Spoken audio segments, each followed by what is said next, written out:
আজান অধ্যায় 129 নম্বর পৃষ্ঠা 763 নম্বর হাদিস। আল্লাহর নবী মুহাম্মদ সাল্লাল্লাহু আলাইহি ওয়াসাল্লাম একদিন সালাত আদায় করালেন। তিনি সালাত আদায় করিয়ে রুকু থেকে উঠে বলেছেন রব্বানা লাকাল হামদ। পিছন থেকে এক সাহাবী বাড়িয়ে বলেছে হামদান কাসীরান তাইয়িবান মুবারাকান ফি। আল্লাহর নবী সালাত শেষ করলেন, জিজ্ঞাসা করলেন, প্রশ্ন করলেন, এই বাড়তি কথাগুলো কে বলেছো? আমি শিখাই নাই। একজন বলছে আল্লাহর নবী আমি বলেছি। আল্লাহর নবী বলল শোনো সাহাবী, আমি দেখছিলাম 30 জনেরও বেশি ফেরেশতার নেকি লেখার জন্য পাল্লা দিচ্ছিল। সাহাবী প্রশংসা করছিল, আল্লাহর লাভ হচ্ছিল কার? আল্লাহ না বান্দার? আল্লাহর প্রশংসা করলে বান্দারই লাভ। তার একটি দলিল, আরো একটি দলিল আমি আপনার সামনে পেশ করব। ইবনু মাজাহ প্রথম খণ্ড 145 নম্বর পৃষ্ঠা 280 নম্বর হাদিস। আল্লাহর নবী বলছেন কোন বান্দা যদি আল্লাহকে সন্তুষ্ট করার জন্য, আল্লাহকে খুশি করার জন্য একবার বলে সুবহানাল্লাহ, একবার বলে আল্লাহু আকবার, আল্লাহর নবী বলছেন আল্লাহ ওই বান্দার উপরে এত খুশি হয় আসমান আর জমিন ভরপুর করে নেকি আল্লাহ আমলনামার মধ্যে দিয়ে দেয়। এখানে আরেকটি কথা আমি বলবো, যদি একবার সুবহানাল্লাহর একবার আল্লাহু আকবার বললে আসমান আর জমিন ভর্তি নেকি হয়, এক বান্দা জান্নাতে যেতে কয় নেকি লাগে? কথা বুঝছেন? একবার সুবহানাল্লাহ আর একবার আল্লাহু আকবার বললে যদি এত নেকি হয়, তাহলে এক বান্দা তো 2-4 বার সুবহানাল্লাহ বললেই জান্নাত, নাকি? কি মনে হয় আপনাদের জান্নাতে যেতে কয় নেকি লাগবে জানা আছে কারো? ইয়া আল্লাহ, আল্লাহই ভালো জানে। আল্লাহ ভালো জানে, কিন্তু আল্লাহ জানিয়ে দিয়েছে। আল্লাহ জানিয়ে দিয়েছে। এই জায়গাতে ধরেন 2-5 শতক জমি আছে, 5 শতক, আমাদের ওইদিকে শতক বলে, যে কাঠা বলে না শতক বলে আমি জানি না, ধরেন 5 শতক জমি আছে। একটা বিল্ডিং করতে 30 লক্ষ 50 লক্ষ টাকা লাগবে, একটা লিমিট আছে না নাই?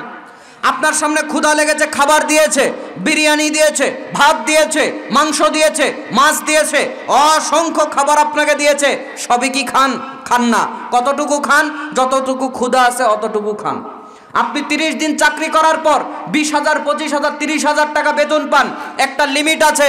তাহলে যদি একটা বান্দা চাকরি করার পর 30 দিন পর একটা বেতনের লিমিট থাকে, বান্দা যদি খেতে গিয়ে খাওয়ারও একটা লিমিট থাকে, যদি জায়গা জমি একটা বিল্ডিং করতে গিয়ে তার একটা লিমিট থাকে, বান্দা জান্নাতে যেতে কয় নেকি লাগবে? তার মনে হয় লিমিট থাকা লাগবে না? লাগবে তো নাকি? সর্বনিম্ন কয় নেকি হলে আল্লাহর জান্নাতে যাওয়া যায়? আশ্চর্য একটা তথ্য আপনাকে আমি দিয়ে যাচ্ছি। আমি এতদিন জানতাম নাসাই প্রথম খণ্ডের 151-52 নম্বর হাদিসে এসেছে, আল্লাহর নবী বলেছেন কোন ব্যক্তি যদি 2 রাকাত সালাত আদায় করে, সুন্দর করে ওযু করে 2 রাকাত সালাত আদায় করে, ইউকবিলু আলাইহিমা, আল্লাহ তার ওই সালাতকে কবুল করে নিয়েছে।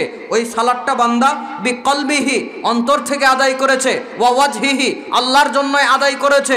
আল্লাহর নবী বলছেন ওই 2 রাকাত সালাত যদি আল্লাহ কবুল করে নেয়, ইউকবিলু আলাইহিমা, আল্লাহ যদি ওই 2 রাকাত সালাত কবুল করে নেয়, ওয়াজাবাত লাহুল জান্নাহ, আল্লাহ ওই ব্যক্তির উপরে জান্নাত ওয়াজিব করে দেয়। তো আমি এতদিন জানতাম বান্দার জীবনের 2 রাকাত সালাত যদি আল্লাহ কবুল করে বান্দা জান্নাতে যাবে, কিন্তু আরো গবেষণা করে দেখছি 2 রাকাত সালাতেরও প্রয়োজন নাই, আরো কমে জান্নাতে যাওয়া যেতে পারে। ইমামে বুখারীর একটি কিতাব রয়েছে, যেই কিতাবের নাম হচ্ছে আল আদাবুল মুফরাদ। এখানে 596 তিনি একটি হাদিস নিয়ে এসেছেন। আল্লাহর নবী বলেছেন ওমান তুকুব্বিলাত লাহু হাসানাতুন দাখালাল জান্নাহ। আল্লাহর নবী বলেছেন কোন ব্যক্তির জীবনের যদি আল্লাহ একটা নেকি কবুল করে, ওই এক নেকির কারণে বান্দা জান্নাতে চলে যাবে। তাহলে আপনার ইমানের সাথে জীবনের যদি একটা নেকিও কবুল হয়, জান্নাতে যেতে পারবেন ইনশাআল্লাহ। জবান খুলে বলছি আলহামদুলিল্লাহ। যদি আল্লাহর শুকরিয়া আদায় করতে না পারেন, আল্লাহ আপনাকে ছাড় দিবে না, আল্লাহ আপনাকে ছেড়ে দিবে না। মনে করছেন আল্লাহর শুকরিয়া আদায় করলাম, আল্লাহ ক্ষমা করবে, জান্নাত দিবে, ফজিলত দিবে, না করলে মনে হয় কোনো অসুবিধা নাই। কি মনে হয় আল্লাহর শুকরিয়া আদায় না করলে অসুবিধা আছে না নাই? দলিল কোরআনুল কারীম সূরাতুন নাহল 16 নম্বর সূরা 14 নম্বর পারা 112 নম্বর আয়াত। আল্লাহ বলছেন একটা কওম, একটা জাতিকে লক্ষ্য করে বলছেন, যেই জাতিকে আল্লাহ রাব্বুল আলামিন নিয়ামত দিয়েছিলেন, ফসলের বরকত দিয়ে আল্লাহ রাব্বুল আলামিন তাদেরকে আবৃত করে দিয়েছিলেন, কিন্তু তারা আল্লাহর শুকরিয়া আদায় করে নাই। আল্লাহ রাব্বুল আলামিন বলেছেন লিবাসাল খাউফি ওয়াল লিবাসাল জুই ওয়াল খাউফি বিমা কানু ইয়াসনাউন। আল্লাহ বলছে ওই সমস্ত মানুষদেরকে আমি ক্ষুধা আর ভয়ের পোশাক পরিয়ে দিয়েছি। জোরে বলতে হবে নাউযুবিল্লাহ। যেই বান্দা আল্লাহর শুকরিয়া আদায় করতে ব্যর্থ হয়, আল্লাহর প্রতি কৃতজ্ঞতা আদায় করতে ব্যর্থ হয়, আল্লাহ একটা সুস্থ শরীর দিয়েছে, বাড়ি দিয়েছে, ঘর দিয়েছে, আল্লাহর কৃতজ্ঞতা আদায় করতে ব্যর্থ হয়, আল্লাহ রব্বুল আলামিন ওই বান্দার জন্য ক্ষুধা মানে রিজিকের অভাব এবং বিভিন্ন ভয় দ্বারা আল্লাহ তাকে আক্রান্ত করে দেয়। বলতে হবে নাউজুবিল্লাহ। তাহলে আল্লাহর রুষ্টপ্রাপ্ত, আল্লাহ রব্বুল আলামিনের অসন্তুষ্টির বান্দা আমরা হতে চাই না, আমরা আল্লাহর সন্তুষ্টিওয়ালা বান্দা হতে চাই। এই জন্য আল্লাহর আনুগত্য স্বীকার করে আমরা বলছি আলহামদুলিল্লাহ। দরুদ পড়ছি সেই নবীর উপরে যিনি রহমাতুল্লিল আলামিন, যিনি খাতামান নবিয়্যিন, যিনি বাশীর, যিনি নাযীর, যাকে আল্লাহ কোরআনে বলেছেন সিরাজাম মুনীর, যাকে আল্লাহ কোরআনে ডাক দিয়েছেন ইয়া আইয়ুহাল মুদ্দাসসির, যাকে আল্লাহ কোরআনে ডাক দিয়েছেন ইয়া আইয়ুহাল মুজাম্মিল, যাকে আল্লাহ কোরআনে ডাক দিয়েছেন ইয়া আইয়ুহার রাসূল, যাকে আল্লাহ কোরআনে ডাক দিয়েছেন ইয়া আইয়ুহান নবী। তিনি হলেন আমাদের সকলের প্রিয় রাসূল, যিনি প্রথম জান্নাতের দরওয়াজাও খুলবেন। তার পূর্বে জান্নাত কেউ খুলতে পারবে না। দলিল আছে তো, সহিহ মুসলিম প্রথম খণ্ড হাদিস নাম্বার 382, আতি বাবাল জান্নাতি ইয়াউমাল কিয়ামাতি ফাআস্তাফতিহু ফায়াকুলুল খাজিনু মান আনতা ফাআকুলু মুহাম্মাদুন ফায়াকুলু বিকা উমিরতু লা আফতাহু লিআহাদিন ক্বাবলাকা। আল্লাহ নবী বলছেন, আমি প্রথম জান্নাতের দরজাতে গিয়ে কড়া নাড়ব, ফায়াকুলুল খাজিনু মান আনতা, জান্নাতের দ্বাররক্ষী ফেরেশতা আমাকে বলবে আপনি কে? ফাআকুলু মুহাম্মাদুন, আমি তখন বলবো আমি মুহাম্মদ সাল্লাল্লাহু আলাইহি ওয়াসাল্লাম। ফায়াকুলু, তখন তারা বলবে বিকা উমিরতু, আল্লাহ আমাদেরকে মর্মে আদেশ করেছে লা আফতাহু লিআহাদিন ক্বাবলাকা, আপনার পূর্বে যেন আমরা কাউকে জান্নাতে ঢুকতে না দেই। তার উপরে দরুদ পড়তে বলেছি যিনি আমাদের জন্য পরকালে সুপারিশ করবেন, তিনি আমাদের সকলের প্রিয় রাসূল।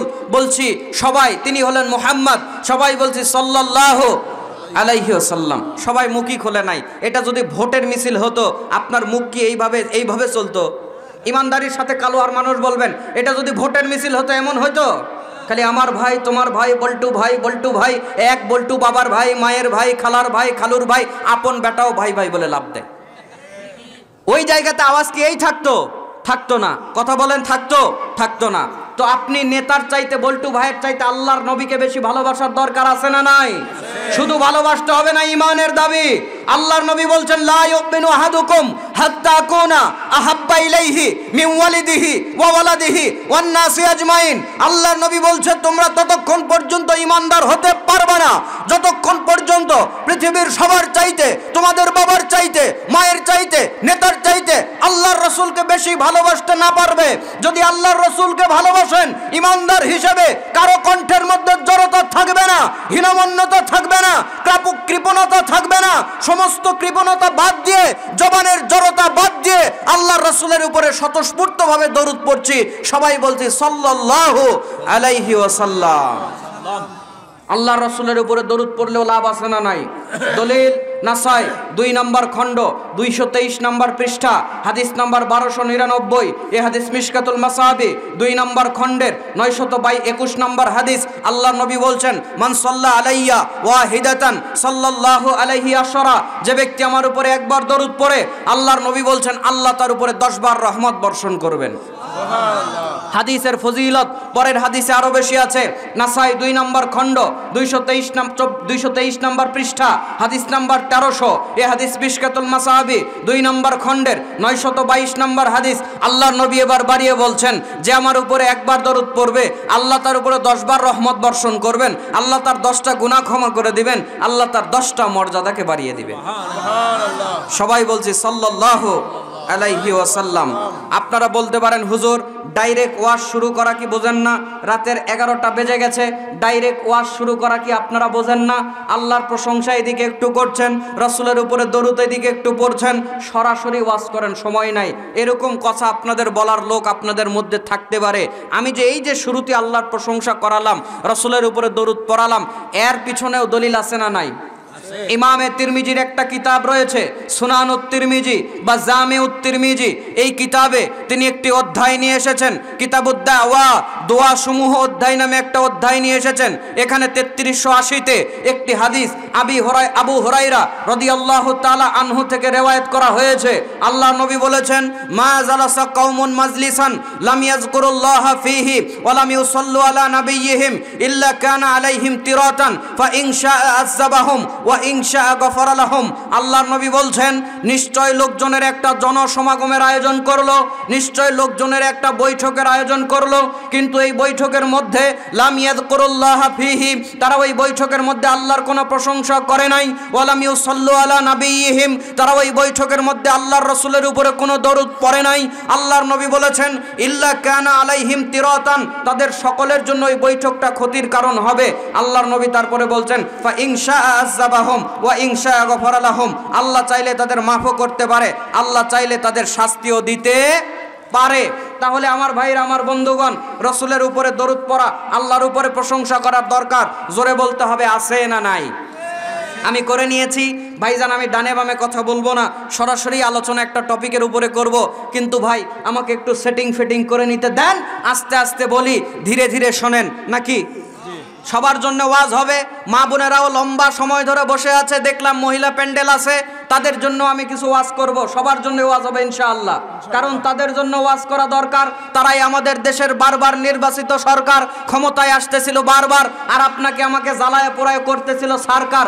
সহ্য করবেন কত আর? ছিঁড়ে গেছে অনেক যুবকের মাথার তার। এই জন্য তাদের জন্যও কিছু ওয়াজ করা দরকার, ওদের জন্যও কিছু ওয়াজ থাকবে। আমাকে একটু সেটিং ফিটিং করে নিতে দেন, আস্তে আস্তে বলি, ধীরে ধীরে শোনেন। তবে আপনারা যেই বৈঠকের মধ্যে এসেছেন, আমি জানি আপনাদের এলাকা এত ছোট এলাকা নয়। যদি ওই যে সভাপতি সাহেব বলছিল, আমি শুনলাম যে সবাই যদি একজন দুইজন করে বাড়ি থেকে আসতো, এইটুকুর মধ্যে এরকম 2টা প্যান্ডেল লাগতো, জায়গা দেওয়া যেত না। কিন্তু আপনারা আসেন নাই, বলতেছেন ঘরের মধ্যে থেকে ল্যাপের মধ্যে বউয়ের সঙ্গে গল্প করতেছেন, বলতেছেন, আর বাড়িতে বেহাই বেয়ানকে ডেকেছেন, গরুর মাংস দিয়ে খাওয়াইয়ে ও শুয়ে গেছে, আপনিও শুয়ে গেছেন। এইরকম কুটুম্বকে দাওয়াত দেন কে, যাদের জন্য আপনারই ওয়াজ শোনা হয় না? খিলায় দিলায় যদি মাহফিল না শোনে, পিছনে লাত্তি দিয়ে বের করে দিবেন, কারণ ওদের কারণে এলাকার লোকদেরও ওয়াজ শোনা হয় না। হুজুর বললেন, এভাবে বললেন, ওভাবেই বলা লাগবে। কোরআন সুন্নাহ থেকে কথা হবে, আর আপনি তো বাড়িতে বসে থাকবেন। মানে আমি কি আমার কথা বলতে এসেছি জয়পুরহাট থেকে, নাকি কোরআনের কথা বলবো আর হাদিসের কথা বলবো? আপনি এটা শোনার জন্য আগ্রহী না, মানে আপনি আল্লাহকেও ভালোবাসেন না, রাসূলকেও ভালোবাসেন না। কারণ ভাইজান, যদি আপনার ভালোবাসার লোক একটা চিঠি আপনাকে দিত, ধরেন আপনার প্রিয় কোনো এক বন্ধু আপনাকে চিঠি দিছে, আপনি পড়তে পারেন না, আপনি দৌড়ে বেড়াইতেন। ধরেন আপনার ওই হচ্ছে একজন যে পারে, তার কাছে গিয়ে বলতেন, ভাই দেখো তো কি চিঠিতে লেখা আছে, আমার বন্ধু পাঠাইছে রে বিদেশ থেকে, কি যে লেখছে না পড়ে শোনা, আমি তো পারি না। লাগলে 10 জনের কাছেও দৌড়াতেন। কথা বলেন ঠিক কিনা? আর আল্লাহ যে কোরআন পাঠিয়েছে আপনি বোঝেন না, আল্লাহ রাসূল হাদিস পাঠিয়েছে, বলেন হুজুর সব তো বুঝি না, তো আমরা বুঝাতে এসেছি, এখন আপনারা কোথায়? এই যে বৈঠকের মধ্যে আপনারা এসেছেন, ওরা যে বাড়ির মধ্যে থেকে বলছে, বলে তো পাগল পাগল, খায়ে কাম নাই, ওই ঠান্ডার যায় বসে আছে। ঠিক কিনা? আমরা কি পাগল না তারা পাগল? আমাদের মাথা খারাপ না ওদের মাথা খারাপ? বলছেন হুজুর সব কথার দলিল দিচ্ছেন, এইটারও দলিল দেন। নেন, দলিল দিচ্ছি। আমরা যে এই জায়গাতে বসেছি, আশা করা যায় আমরা সবাই জান্নাতেও যাব ইনশাল্লাহ। কেউ যদি জান্নাতে যায় আর কেউ যদি না যায়, আমার বিশ্বাস একজন আরেকজনকে সুপারিশ করে জান্নাতে নিয়ে যাব। বলবেন হুজুর মাথায় খেললো না, দলিল কি আছে? আছে।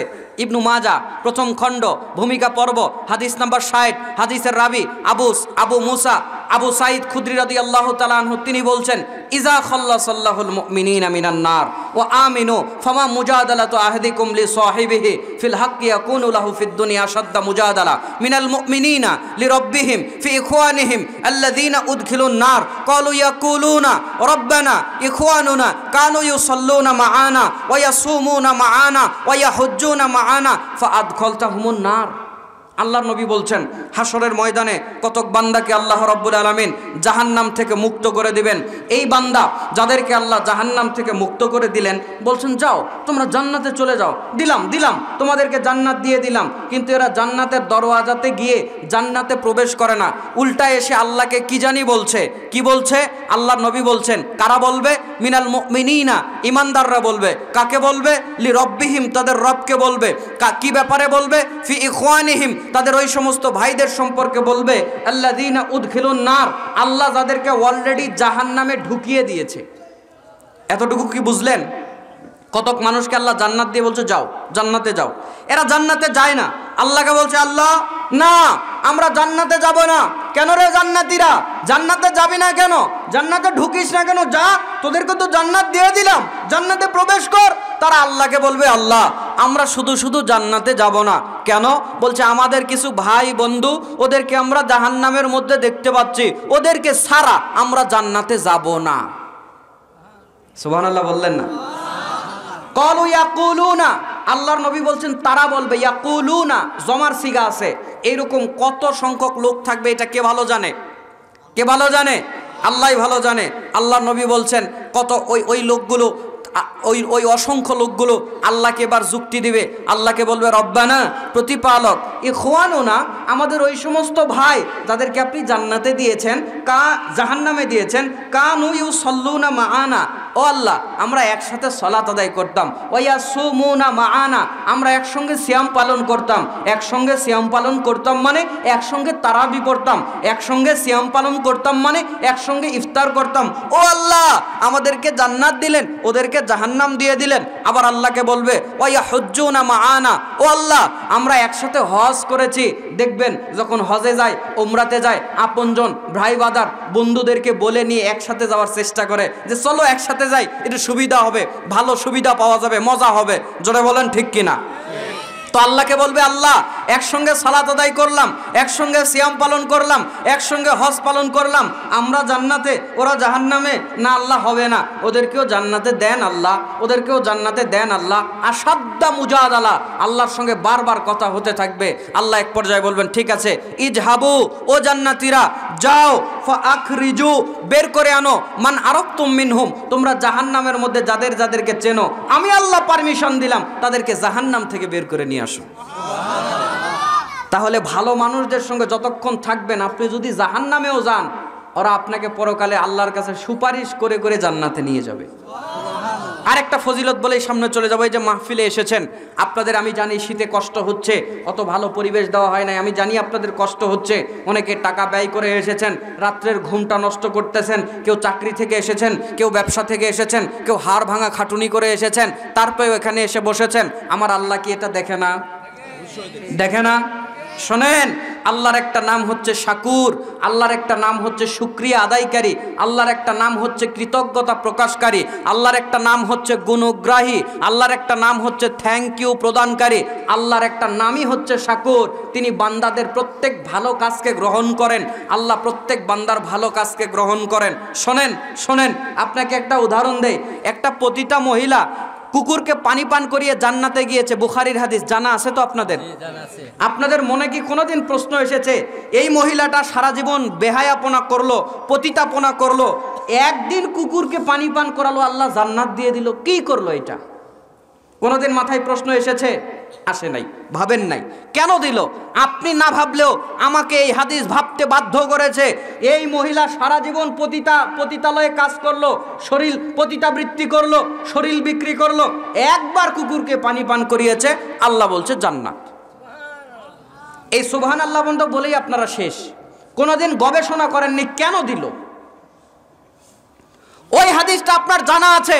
আমাদের তালহা ভাইও বলল যে একটা লোক রাস্তা থেকে একটা লোকজনের চলাফেরা হতো, গাছ ছিল, কেটে দিয়েছে, আল্লাহ বলছে যাও জান্নাত। কি করলো? এটা গাছই না কেটে দিল রাস্তা থেকে, আল্লাহ বলছে জান্নাত। এ কি করলো? আল্লাহরে জান্নাত কেন দিল? এবার খেয়াল করুন, আল্লাহর একটা নাম হচ্ছে শাকুর, আল্লাহর একটা নাম হচ্ছে শুকরিয়া আদায়কারী, আল্লাহর একটা নাম হচ্ছে গুণগ্রাহী। আল্লাহ যখন ওই পতিতা মহিলাকে দেখলো, ও পতিতা মহিলা, আমার দুনিয়ার একটা নিকৃষ্ট প্রাণী কুকুর, একে দেখে তোমার এত মায়া হলো, একে দেখে তোমার এত দয়া হলো, যার গা থেকে দুর্গন্ধ বের হয়, যাও, ওইটা তো আমার একটা সৃষ্টি, তুমি ওর উপরে দয়া করলে না? আরে আমি আল্লাহ দেখেছি তোমার ওই দয়া করাটা।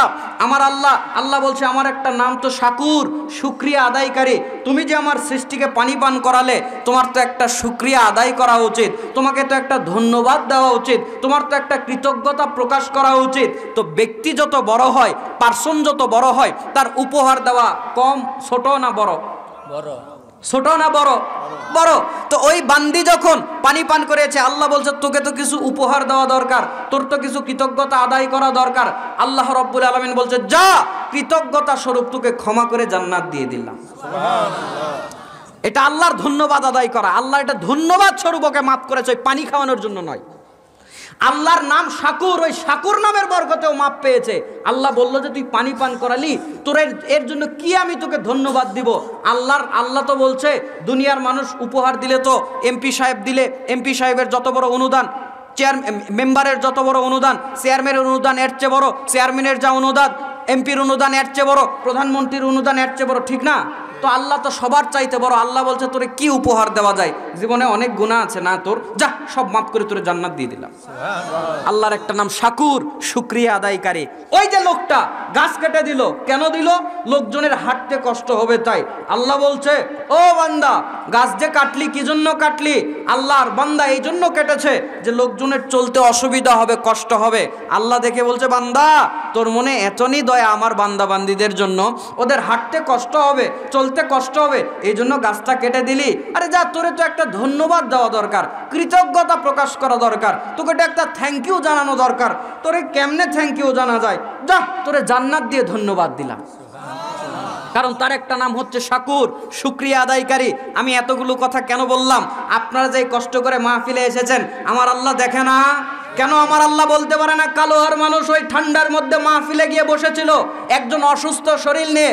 ও বান্দা, কোরআনের হাদিসের জন্য এত মায়া দয়া তোর, যা তোর অসুস্থ শরীর নিয়ে তো বসেছিলিস, আমি আল্লাহ তো এই মাহফিলে বসার কারণে ধন্যবাদ স্বরূপ তোকে সুস্থ করে দিলাম। বান্দা, ব্যবসা করে এসে বসেছিলিস, তোর ব্যবসায় খালি লস হয়, খালি লস হয়, মাহফিলে নেকির আশায় গিয়ে বসেছিলিস না? আমি আল্লাহ দেখেছি ঠান্ডার মধ্যে তুই কাঁপছিলি আর মাহফিল শুনছিলি, যা তোকে একটা ধন্যবাদ আমি দেব, ধন্যবাদ স্বরূপ তোকে আমি কাল থেকে তোর ব্যবসায় বরকত আমি বাড়িয়ে দিব। এক বান্দা এসেছিল, ওর চাকরি হয় না, আর কোনো হালাল রিজিকের ব্যবস্থা নাই। আল্লাহ বলছে এই মাথায় টেনশন নিয়েও মাহফিলে গিয়ে বসেছিলিস না? আরে যা যা, তোর তো শুধু একটা রিজিকের দরকার, কটটুকি আর খাবি, যা। তো আমি আল্লাহ শুকরিয়া স্বরূপ ওই যে মাহফিলে বসেছিলিস, ধন্যবাদ স্বরূপ তোর একটা কাজের ব্যবস্থা করে দিলাম। এটা হচ্ছে আল্লাহর নাম শাকুর, শুকরিয়া আদায়কারী। সুতরাং যারা মাহফিলে আসে নাই, আমি বলবো আপনারা চালাক না, আপনাদের চাইতে বোকা আল্লাহর জমিনে, জমিনের উপরে আসমানের নিচে আর কেউ নাই। আল্লাহ সবাইকে সঠিক বুঝ দান করুক, বলেন আমিন। ও ভাই, আমি 12টা পর্যন্ত ওয়াজ করব, বেশি ওয়াজ করব না। অলরেডি 11:15 বেজে গেছে, 45টা মিনিট সময়। হ্যাঁ, আপনারা একটু সবাই দাঁড়ান তো, দাঁড়ান, সবাই দাঁড়ান, সবাই দাঁড়ান, দাঁড়ায় সবাই একটু সামনে আমার কাছে এসে বসেন। বলবেন হুজুর আমরা জায়গা একটু গরম করছিলাম। আরে সামনেরটাও তো একজন গরম করে রাখছে, সমস্যা কি? আসেন। সাক্ষী হলো দুইটা, যে আমাদের কাকা আর একটা কথা, সাক্ষী হলো দুইটা, আল্লাহর কাছে সাক্ষ্য দেবে ইনশাআল্লাহ। যারা ঠান্ডার মধ্যে দাঁড়ায় আছেন ভাই, আপনারাও একটু সামনে এসে বসেন। যারা যাওয়ার ছিল ওরা একবারে চলে গেছে, যাক, কোনো সমস্যা নাই। আর আশেপাশে যারা আছেন ভিতরে এসে বসেন। আমি বেশি কথা বলবো না, অল্প কিছু কথা বলে আপনাদের মধ্যে থেকে বিদায় নেব ইনশাআল্লাহ। এই আলোচনার মধ্যে প্রবেশ করলাম। আজকে সংক্ষিপ্ত বক্তব্যের বিষয়, আমাকে বলা হলো যে আখেরাতমুখী যেন মানুষ হয়, এরকম একটু বক্তব্য যেন দেওয়া হয়। তো মানুষ সবচেয়ে বেশি আখেরাত বিমুখ হয় কেন জানেন? কিসের কারণে? সম্পদের কারণে, বা সহজ করে বললে দুনিয়ার কারণে। দুনিয়ার কারণে একটা হলো আখেরাত, একটা হচ্ছে দুনিয়া। কোনো ব্যক্তি দুনিয়া মুখী মানে সে আখেরাত বিমুখ, কোনো মানুষ আখেরাত বিমুখ মানে কোন দিকে ওর মুখ? দুনিয়ার দিকে। তাহলে সহজ একটা টপিক আপনাদেরকে আমি বলি। আজকে সংক্ষিপ্ত বক্তব্যের বিষয় হচ্ছে দুনিয়ার মোহ ত্যাগ করুন, আখেরাতের প্রতি আগ্রহী হন। দুনিয়ার মোহ ত্যাগ করুন, আখেরাতের প্রতি আগ্রহী হন। এই টপিকের উপরে আমি সংক্ষিপ্ত সময় কিছু কথা বলবো ইনশাআল্লাহ। চলেন আলোচনাতে চলে গেলাম। আজকে আলোচনার সূত্র দিতে হবে। অঙ্কের সূত্র আছে না নাই? আমি আব্দুল মুক্তাদির, আমার আলোচনারও সূত্র আছে। আজকে আলোচনার সূত্র, 3টা সূত্র শুরুতেই দিয়ে নিচ্ছি। কোরআন আল করিম, সূরা রুম 30 নম্বর সূরা 21 নম্বর পারা, আয়াত নম্বর 7। আল্লাহ বলছেন ইয়ালামুনা যাহিরাম মিনাল হায়াতিদ দুনিয়া ওয়া হুম আনিল আখিরাতি হুম গাফিলুন। আল্লাহ বলছে দুনিয়ার মানুষ তোমরা শোনো, তোমরা দুনিয়া খুব ভালোভাবে বোঝো। ইয়ালামুনা যাহিরাম মিনাল হায়াতিদ দুনিয়া, দুনিয়ার বাহ্যিক দিক তোমরা খুব ভালোভাবে বোঝো। ওয়া হুম আনিল আখিরাতি হুম গাফিলুন, আর আখিরাতের ব্যাপারে তোমরা গাফেল। এটা কে বলছে? আল্লাহ বলছে। মনে রাখেন, পরের আয়াত সূরা কিয়ামা ৭৫ নম্বর সূরা ২০-২১ নম্বর আয়াতে আল্লাহ রাব্বুল আলামিন বলছেন কাল্লা বাল তুহিব্বুনাল আজিলা ওয়া তাযারুনাল আখিরা। আল্লাহ বলছে তোমরা আখিরাতকে মূল্যায়ন করতে চাও না, তোমরা দুনিয়াকে প্রাধান্য দাও এবং আখিরাতের দিকে পিঠ দেখাও। মানে আখিরাতকে তোমরা গ্রহণ করতে চাও না, দুনিয়াকে তোমরা গ্রহণ করো, আল্লাহ বলছেন। এর পরের আয়াতে সূরা ফজরের ২০ নম্বর আয়াতে আল্লাহ বলছেন ওয়া তুহিব্বুনা মালা হুব্বান জাম্মা। আল্লাহ বলছেন দুনিয়ার মানুষ তোমরা মাল সম্পদ জমাতে ভালোবাসো। এক নম্বর আল্লাহ বলল তোমরা দুনিয়া খুব ভালো বোঝো, আখিরাতের ব্যাপারে গাফেল। ২ নম্বরে আল্লাহ বলল তোমরা দুনিয়ার দিকে মুখ দেখাও আর আখিরাতের দিকে পিঠ দেখাও। ৩ নম্বরে আল্লাহ বলল তোমরা মাল সম্পদ জমাতে ভালোবাসো। বাসে কি না? মাল সম্পদ জমাতে ভালোবাসো। কিন্তু ভাইজান আল্লাহ রাব্বুল আলামিন যে কথা বলল আখিরাতের ব্যাপারে তোমরা গাফেল, আখিরাতের ব্যাপারে গাফেল হয়ে দুনিয়ার ব্যাপারে আগ্রহী হয়ে কোনো কি লাভ আছে? নাই। দুনিয়ার ব্যাপারে আগ্রহী হয়ে আখিরাতের ব্যাপারে গাফেল হয়ে কোনো লাভ নাই। আল্লাহ কোরআনুল কারীমে বলে দিচ্ছেন, কোরআনুল কারীমে আল্লাহ রাব্বুল আলামিন বলে দিচ্ছেন সূরা মুমিন 40 নম্বর সূরা 24 নম্বর পারা আয়াত নাম্বার 39। এছাড়া কোরআনুল কারীম সূরাতুশ শুরা 42 নম্বর সূরা 21 নম্বর পারা আয়াত নাম্বার 47। কোরআনুল কারীম সূরাতু মুহাম্মদ 47 নম্বর সূরা 26 নম্বর পারা আয়াত নাম্বার 37। আগের সূরাটাও 37, এটাও 37। কোরআনুল কারীম সূরাতুল হাদিদ 57 নম্বর সূরা 27 নম্বর পারা আয়াত নাম্বার 20। চিল্লাই বলতে হবে সুবহানাল্লাহ। এই কয়টা আয়াতে আল্লাহ রাব্বুল আলামিন বলছেন ইন্নামা হাযিহিল হায়াতুদ দুনিয়া ও মাতাউ ইন্নাল আখিরাতা হিয়া দারুল করার। আল্লাহ বলছে দুনিয়াটা হচ্ছে খেল তামাশার বস্তু। আমার দিকে তাকান, আমার দিকে তাকান। আল্লাহ বলছেন দুনিয়াটা হচ্ছে খেল তামাশার বস্তু, দুনিয়াটা হচ্ছে খেল তামাশার বস্তু, উপভোগ করার বস্তু। আর আখিরাত তোমাদের জন্য চিরস্থায়ী এবং কল্যাণের বস্তু। জোরে বলতে হবে সুবহানাল্লাহ। এখন বসেন, হলো কাপ টাপ পরে সরেন, কাকা বসেন তো। 1 ঘন্টা কথা বলবো, আপনারা কেউ নড়াচড়া করবেন না, চুপচাপ বসেন। কষ্ট হচ্ছে আপনাদের? লিল্লাহে তাকবীর, লিল্লাহে তাকবীর। আল্লাহ রাব্বুল আলামিন বলছেন ভাইজান খেল তামাশার বস্তু কি বোঝেন? কালোহার মানুষ বোঝেন নাই। আল্লাহ রাব্বুল আলামিন কোরআনুল কারীমের মধ্যে দুনিয়াকে খেল তামাশার বস্তু বলে উল্লেখ করলেন। টাঙ্গাইলের কালোহার মানুষ খেল তামাশার বস্তু কি হয়তো বুঝলো না। ছোট্ট করে আপনাদেরকে একটু বোঝায় দেই। আপনাদের ঘরে ছোট ছেলে আর মেয়ে আছে, তারা দেখবেন যখন বিকেল বেলা হয়ে যায় আসরের নামাজের পর তারা খেলাধুলা করার জন্য বের হয়ে যায়। বিশেষ করে যখন গরমের সময় থাকে, গ্রীষ্মের সময় থাকে, আসরের নামাজের পর সূর্যটা যখন একটু ঠান্ডা হয়ে যায়, আপনার ছেলে আর আপনার মেয়ে উঠানে খেলার জন্য বাড়ি থেকে একটু বের হয়ে যায়। সামনে একটু বাড়ির সামনে আপনার বাড়িতে একটা আঙিনা আছে, ওই আঙিনার মধ্যে ছেলেরা মেয়েরা খেলতে যায়। আমার ভাইরা আমাদের জয়পুরহাটে আছে, আপনাদের টাঙ্গাইলে আছে কিনা জানি না। খেলতে গিয়ে তারা বাঁশ থেকে 4 কোণার 4টা ছিপনি নেয়, কঞ্চি নেয়, বাঁশের ডাল নেয়, 4টা কঞ্চি 4 জায়গাতে পোতা যখন হয়ে যায়, আপনার ওই উঠানের উপরে কিছু পলিথিন ছিল যেটা দিয়ে আপনি ধান আর খড় ঢাকতেন, পুরাতন হয়ে গেছে, আপনি ফেলে দিয়েছেন। ওই ছেলে ওইটা কুড়িয়ে এনে ওই বাঁশের মাথায় 4টা কঞ্চি 4 জায়গায় পুঁতেছে। ওই 4টার গায়ে গায়ে আবার আছে, বাঁধার পরে উপরে একটু পলিথিন দিয়ে ছোট্ট একটা ঘরের আকৃতি করেছে। ওই ঘরের আকৃতি করার পর এক জায়গাতে ধুলাবালি দিয়ে ভাত রান্না করেছে, আরেক জায়গাতে এক গাছের ফুল দিয়ে এক জায়গাতে তরকারি রান্না করেছে, আরেক জায়গাতে আরেক গাছের ফুল দিয়ে তরকারি রান্না করেছে, আরেক গাছের পাতা কেটে আরেক জায়গাতে তরকারি রান্না করেছে। এইরকম 10-15 প্রকারের তরকারি রান্না করে একজন আরেকজনকে খাওয়ার জন্য দাওয়াত দেয়। আমাদের জয়পুরহাটে বলে ওরা বিহান বিহাই খেলে, মানে ওরা একজন আরেকজনের বাড়িতে দাওয়াত দেয়। দাওয়াত দিয়ে খাওয়া দাওয়া হতে হতে এইদিকে মাগরিবের আজান দিয়ে দেয়। মাগরিবের আজান যখন হয়ে যায় সঙ্গে সঙ্গে যারা ওই খেলার জন্য বাড়িঘর তৈরি করেছিল ওই কঞ্চির বাড়িঘর ভেঙে দিয়ে আবার তাদের আসল বাড়িতে তারা ফেরত চলে যায়। টাঙ্গাইলের মানুষ সাক্ষী দিয়ে বলা লাগবে এইরকম ঘটনা আপনারা দেখেছেন না দেখেন নাই? তো আল্লাহ বলছে বান্দা তোমাকে মাগরিব থেকে আসর থেকে মাগরিব পর্যন্ত ছোট্ট একটা জীবনের জন্য সময় দিয়েছি, আর তোমাকে দুনিয়ার মধ্যে আমি পাঠিয়ে দিয়েছি ওই বাচ্চারা খেলাধুলা করার পর যেরকম ওই খেলনাঘর ভেঙে দিয়ে তার আসল বাড়িতে চলে যায়, বান্দারা তোমাদের জন্য দুনিয়াতে আমি কিছু সময়ের জন্য মাগরিব থেকে এসা এরকম ছোট্ট একটা সময় দিয়ে পাঠিয়েছে। যখন তোমাদের ওই সময় শেষ হয়ে যাবে, দুনিয়ার ওই বাড়ি ঘর ছেড়ে আসল বাড়ি তোমাকে কবরের দিকে যেতে হবে। জোরে বলেন ঠিক কিনা?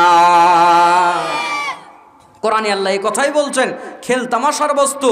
আপনি এই খেল তামাশার দুনিয়াতে এসে কত কিছু করা শুরু করে দিয়েছেন ভাইজান। এই খেল তামাশার দুনিয়াতে এসে অনেক হুজুরও মানুষকে মিথ্যা কথা বলে, জাল কথা বলে, বিভিন্ন তরিকার হুজুররা, বিভিন্ন পীরের মুরিদরা মানুষদের কাছে হাদিয়ার তোহফা নিয়ে ওদেরকে ধাক্কা দিয়ে জাহান্নামে ফেলে দিয়ে আমার ভাইরা তারা দুনিয়াতে দুনিয়া কামাই করে। জোরে বলেন ঠিক কিনা?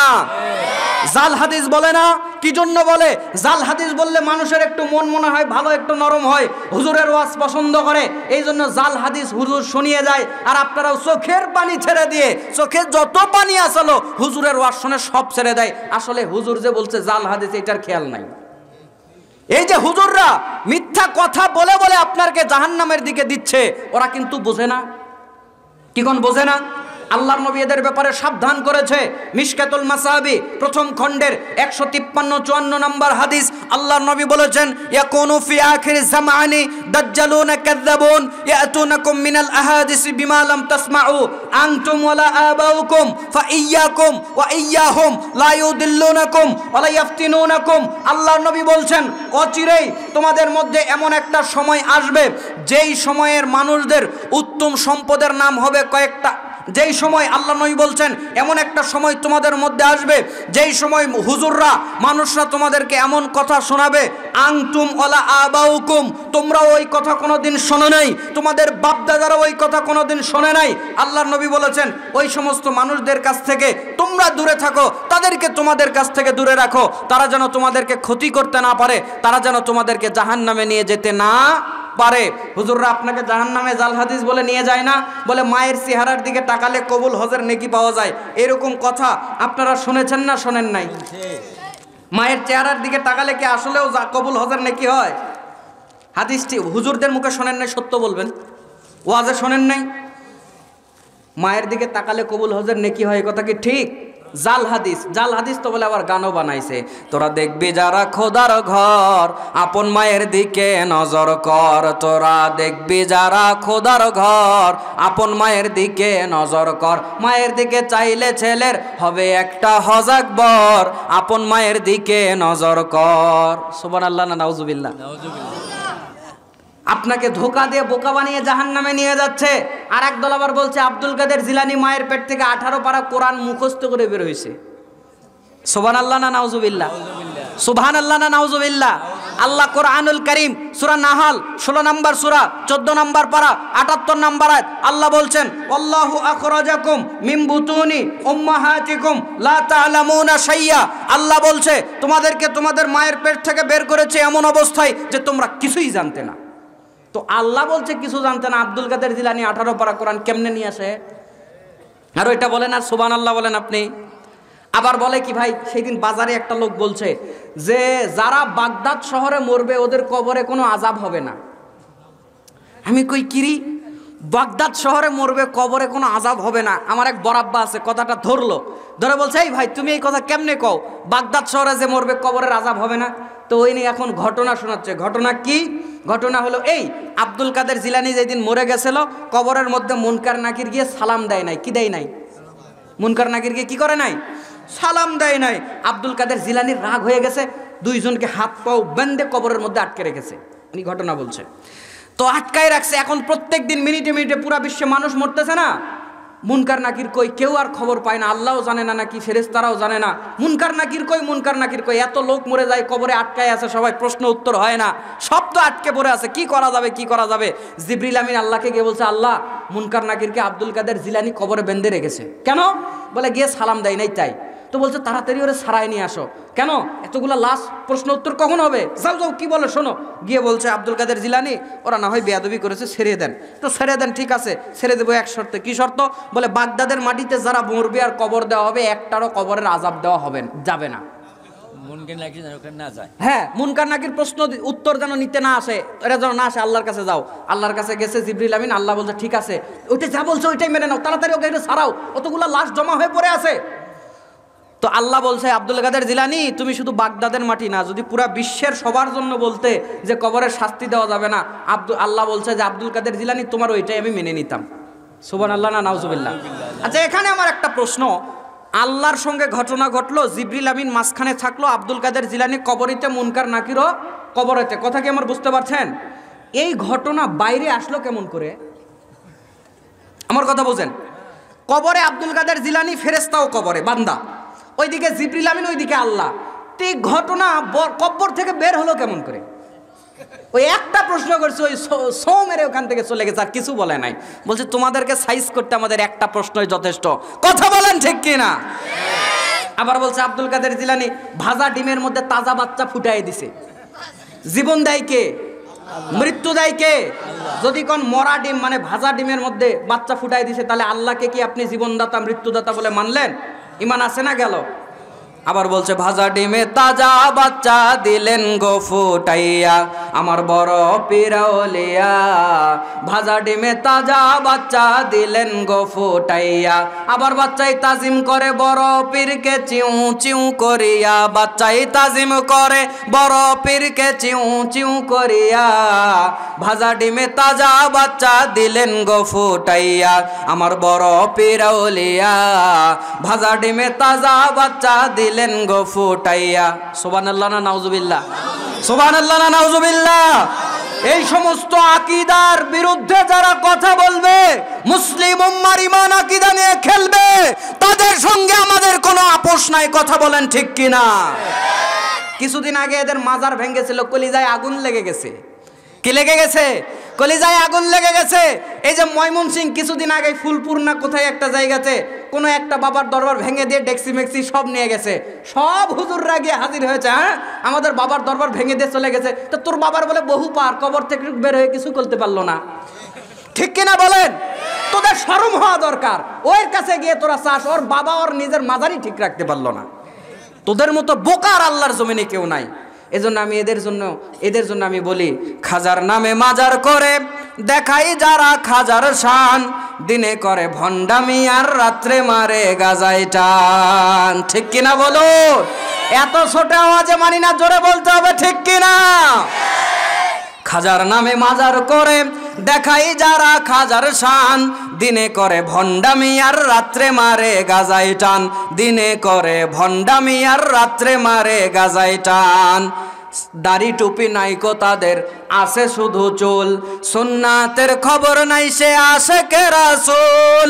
মাজারে সারা বেলা চলে শুধু মদের মেলা, মাজারে সারা বেলা চলে শুধু গাজার মেলা, আমল সব নষ্ট হবে, থাকবে না ওদের ঈমান।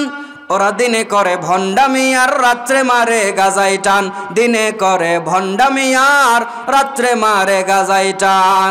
সালাত সিয়াম নাইকো তাদের, পর্দা সে তো নাই, মুরিদেরা সেজদা করে ভণ্ড পীরের পায়ে, ঠিক কিনা বলুন? সালাত সিয়াম নাইকো তাদের, পর্দা সে তো নাই, মুরিদেরা সেজদা করে ভণ্ড পীরের পায়ে। মাজারে সারা বেলা চলে শুধু নেশার মেলা, মাজারে সারা বেলা চলে শুধু গাজার মেলা, আমল সব নষ্ট হবে, থাকবে না ওদের ঈমান। ওরা দিনে করে ভণ্ডামি আর রাত্রে মারে গাজায় টান, দিনে করে ভণ্ডামি আর রাত্রে মারে গাজায় টান, কথা বলেন ঠিক কিনা? যেই সমস্ত পীরেরা মানুষের সেজদা পাওয়ার জন্য পা বড় করে দিয়ে মানুষের সামনে রাখবে, আমি আল্লাহর নামে শপথ করে বলতে পারি, বুঝে শুনে যারা এই কাজ করবে, সেজদা নিবে, সেজদা দিবে, তাদের ঈমান নাই, তারা মুশরিক, কথা বলেন ঠিক কিনা? আমরা এই কথা বলছি, তোমরা আমাদের কি করবা? মেরে ফেলবা। আল্লাহ নবী বলছেন, ইবনু মাজাহ প্রথম খণ্ডের 10 নম্বর হাদিস, লা ইয়াজালু তাইফাতুম মিন উম্মতি আলাল হাক্কি মানসুরিনা লা ইয়াদুররুহুম মান খালাফাহুম হাত্তা ইয়াতি আমরুল্লাহি আযজা ওয়া জাল্লা। আল্লাহ বলছেন, নিশ্চয় আমার একটা কওম থাকবে, আল্লাহ নবী বলছেন, নিশ্চয় একটা কওম থাকবে, তারা হকের উপরে থাকবে, বাতিলরা তাদের কোনো ক্ষতি করতে পারবে না। কিয়ামত যতদিন না হয় আল্লাহর পক্ষ থেকে তারা সাহায্য প্রাপ্ত হতে থাকবে, আল্লাহর পক্ষ থেকে তারা সাহায্য প্রাপ্ত হতে থাকবে। বিশ্বাস করি আমরা সেই দল, আমরা কোরআন সুন্নাহর কথা বলি, কোরআন সুন্নাহর উপরে টিকে থাকি। আমাদের শরীরে যতদিন রূহ আছে আমরা কোরআন সুন্নাহর কথা বলবোই। কোন বাতিল, কোন মাজার পূজারী, কোন মুশরিক, কোন কাফেরকে দেখে আমরা 1 ইঞ্চি পিছনে হটবো না। কথা বলতে হবে, ঠিক কিনা? সম্মানিত ভাইরা, চলেন কথা সামনে নিয়ে যাই। তারাই ভণ্ডামিগুলো কেন করে? দুনিয়ার লোভে। দুনিয়ার লোভে একটা মানুষ চুরি কেন করে? দুনিয়ার লোভে। একটা মানুষ সুদ কেন খায়? দুনিয়ার লোভে।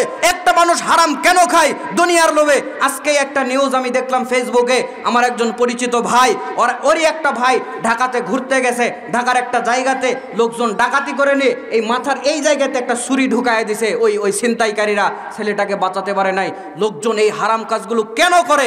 উত্তর একটাই, দুনিয়ার লোভে, দুনিয়ার লোভে, দুনিয়ার লোভে। দুনিয়ার কোনো মূল্য আছে? আল্লাহ নবী বলেছেন, আলা ইন্নাদ দুনিয়া মালউনা, দুনিয়াটা হচ্ছে অভিশপ্ত। মালউনুন মা ফিহা, এই দুনিয়ার মধ্যে যা আছে সব অভিশপ্ত। ইল্লা যিকরুল্লাহ, একমাত্র আল্লাহর জিকির ছাড়া। ওয়ামা ওয়ালা, যেই কাজে আল্লাহ খুশি ওই কাজগুলো ছাড়া। আও আলিমুন, যে ব্যক্তি কোরআন হাদিসের জ্ঞান অর্জন করে ওই ব্যক্তি ছাড়া। আও মুতাআল্লিম, যেই ব্যক্তি কোরআন হাদিসের জ্ঞানের শিক্ষা অর্জন করে চেষ্টা করে ওই ব্যক্তি ছাড়া। দুনিয়াতে যা আছে সব অভিশপ্ত, সব অভিশপ্ত, সব অভিশপ্ত। বলতে হবে না আউযুবিল্লাহ। দুনিয়ার কোনো মূল্য আল্লাহর কাছে আছে? ও দুনিয়ার পাগলেরা, মা বোনেরা কান খাড়া করেন। বয়স 60 বছর হয়ে গেছে, 50 বছর হয়ে গেছে, এই দুনিয়ার কোনো মূল্য আল্লাহর কাছে আছে? কোনো মূল্য আল্লাহর কাছে নাই। ইবনু মাজাহ 3 নম্বর খণ্ড, হাদিস নাম্বার 4111, আল্লাহর নবী মুহাম্মদ সাল্লাল্লাহু আলাইহি ওয়াসাল্লাম একদল সাহাবীকে নিয়ে এক বাজারের পাশ দিয়ে যাচ্ছিলেন। যাওয়ার সময় দেখলেন একটা মরা ছোট কানওয়ালা একটা ছাগল মরে, ছোট কানওয়ালা ছাগল একটা পড়ে আছে। রাসূলুল্লাহ মুহাম্মদ সাল্লাল্লাহু আলাইহি ওয়াসাল্লাম যাচ্ছিলেন। যাওয়ার সময় সঙ্গে আছে সাহাবীরা, একসঙ্গে যাচ্ছিলেন। যাওয়ার সময় তিনি দেখতে পারলেন চা কি কেউ চেয়েছে? আমার এগুলো বিরক্ত লাগে। কেউ কি খাইতে যাচ্ছেন আপনারা চা? পিছনে দেন, পিছনে দেন, সামনে আসেন না ভাই, আমি আর অল্প কিছু কথা বলবো। আমার ভাইরা, আল্লাহর নবী সাল্লাল্লাহু আলাইহি সাল্লাম ওই বাজারের পাশ দিয়ে যাচ্ছিলেন। যাওয়ার সময় আল্লাহর নবী সাল্লাল্লাহু আলাইহি সাল্লাম সাহাবীদেরকে নিয়ে ওই ছাগলের পাশে গেলেন। যাওয়ার পরে ওই ছাগলের কানটা ছোট কান, খেয়াল করেছেন? ছোট বাচ্চা, মরা বাচ্চা, ছোট কানওয়ালা বাচ্চা। আল্লাহর নবী কাছে গিয়ে কানটা ধরে প্রশ্ন করছেন, ও সাহাবীরা, আইয়ুকুম ইউহিব্বু আন্না হাযা লাহু বিদিরহামিন, তোমাদের মধ্যে এমন কেউ কি আছো একটা দিরহামের বিনিময়ে, একটা টাকার বিনিময়ে ছাগলটাকে কিনবে? ফাকালু, সবাই বলল, মা নুহিব্বু আন্নাহু লানা বিশাইইন ওয়া মা নাসনাউ বি। আল্লাহর নবী কি বলেন? এই ছাগল মরে গেছে, এই ছাগল ছোট, এই ছাগলের কানও ছোট, এই ছাগলকে আমরা একটা টাকা তো দূরে থাকলো, বিশাইইন একটা পলিথিনের বিনিময়ে নিব না, বিশাইইন একটা সেরা জুতার বিনিময়ে নিব না, বিশাইইন মানে কোনো কিছুর বিনিময়ে নেব না, একটা পলিথিনের বিনিময়ে নেব না, একটা সেরা জুতার বিনিময়েও নেব না। কেন নেব না? তারা সাহাবীকে বলছে, আল্লাহর নবী, লাউ কানা হাইয়ান, এটা যদি জীবিত থাকতো, কানা আইবান ফিহিলি আন্নাহু আসাক্কু, এই ছাগলটাকে বাজারে তুললে এর দাম কম হতো, কিন্তু ফাকাইফা, কিন্তু কিভাবে? ওয়াহুয়া মাইয়িত, এটা তো মরে গেছে, এটা নিয়ে আমরা কি করব? আমরা কি করব? আল্লাহর নবী বলছেন, ফাওয়াল্লাহি, আমি আল্লাহর কসম করে বলছি, আল্লাহর নবী বললেই তো হয়ে যায়, আল্লাহর কসম করার কি দরকার? তারপরেও তিনি বলছেন, ফাওয়াল্লাহি, আল্লাহর নবী বলছেন, আমি আল্লাহর কসম করে বলছি, লা দুনিয়া আহনু আলাল্লাহি মিন হাযা আলাইকুম, ও দুনিয়ার মানুষরা, এই মরা ছোট কানওয়ালা ছাগল তোমাদের কাছে যেরকম তুচ্ছ, একটা সেরা জুতার বিনিময়ে তোমরা নিতে চাও না। আল্লাহ বলছেন দুনিয়া, আল্লাহ নবী বলছেন আল্লাহর কাছে দুনিয়ায় এর চেয়ে বড় তুচ্ছ, এর চেয়ে বড় নিকৃষ্ট আল্লাহ কোনো মূল্য দেয় না। ইবনু মাজাহ 3 নম্বর খণ্ড 4100, এটা হচ্ছে আপনার 10 নম্বর হাদিস। আল্লাহর নবী সাহাবীদেরকে লক্ষ্য করে বলছেন, ও সাহাবীরা শোনো, দুনিয়ার মূল্য যদি আল্লাহর কাছে একটা মাছির ডানা পরিমাণও থাকতো, আল্লাহ রাব্বুল আলামিন কোনো কাফের বেদিন বেঈমানকে এক ঢোক পানি পান করতে দিতেন না। ও দুনিয়াওয়ালারা শোনো, আল্লাহর নবীর উদাহরণ শোনো, আমার উদাহরণ নয়, আল্লাহর নবীর উদাহরণ শোনো।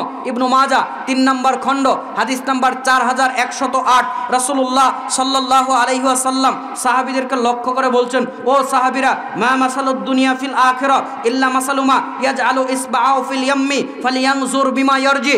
আল্লাহর নবী বলছেন, ও সাহাবীরা তোমরা যাও, তোমরা একটা সমুদ্রের পানির মধ্যে আঙুলটাকে চোবাও, তারপরে তুলে দেখো, দেখো আঙুলের মধ্যে কত পানি উঠেছে।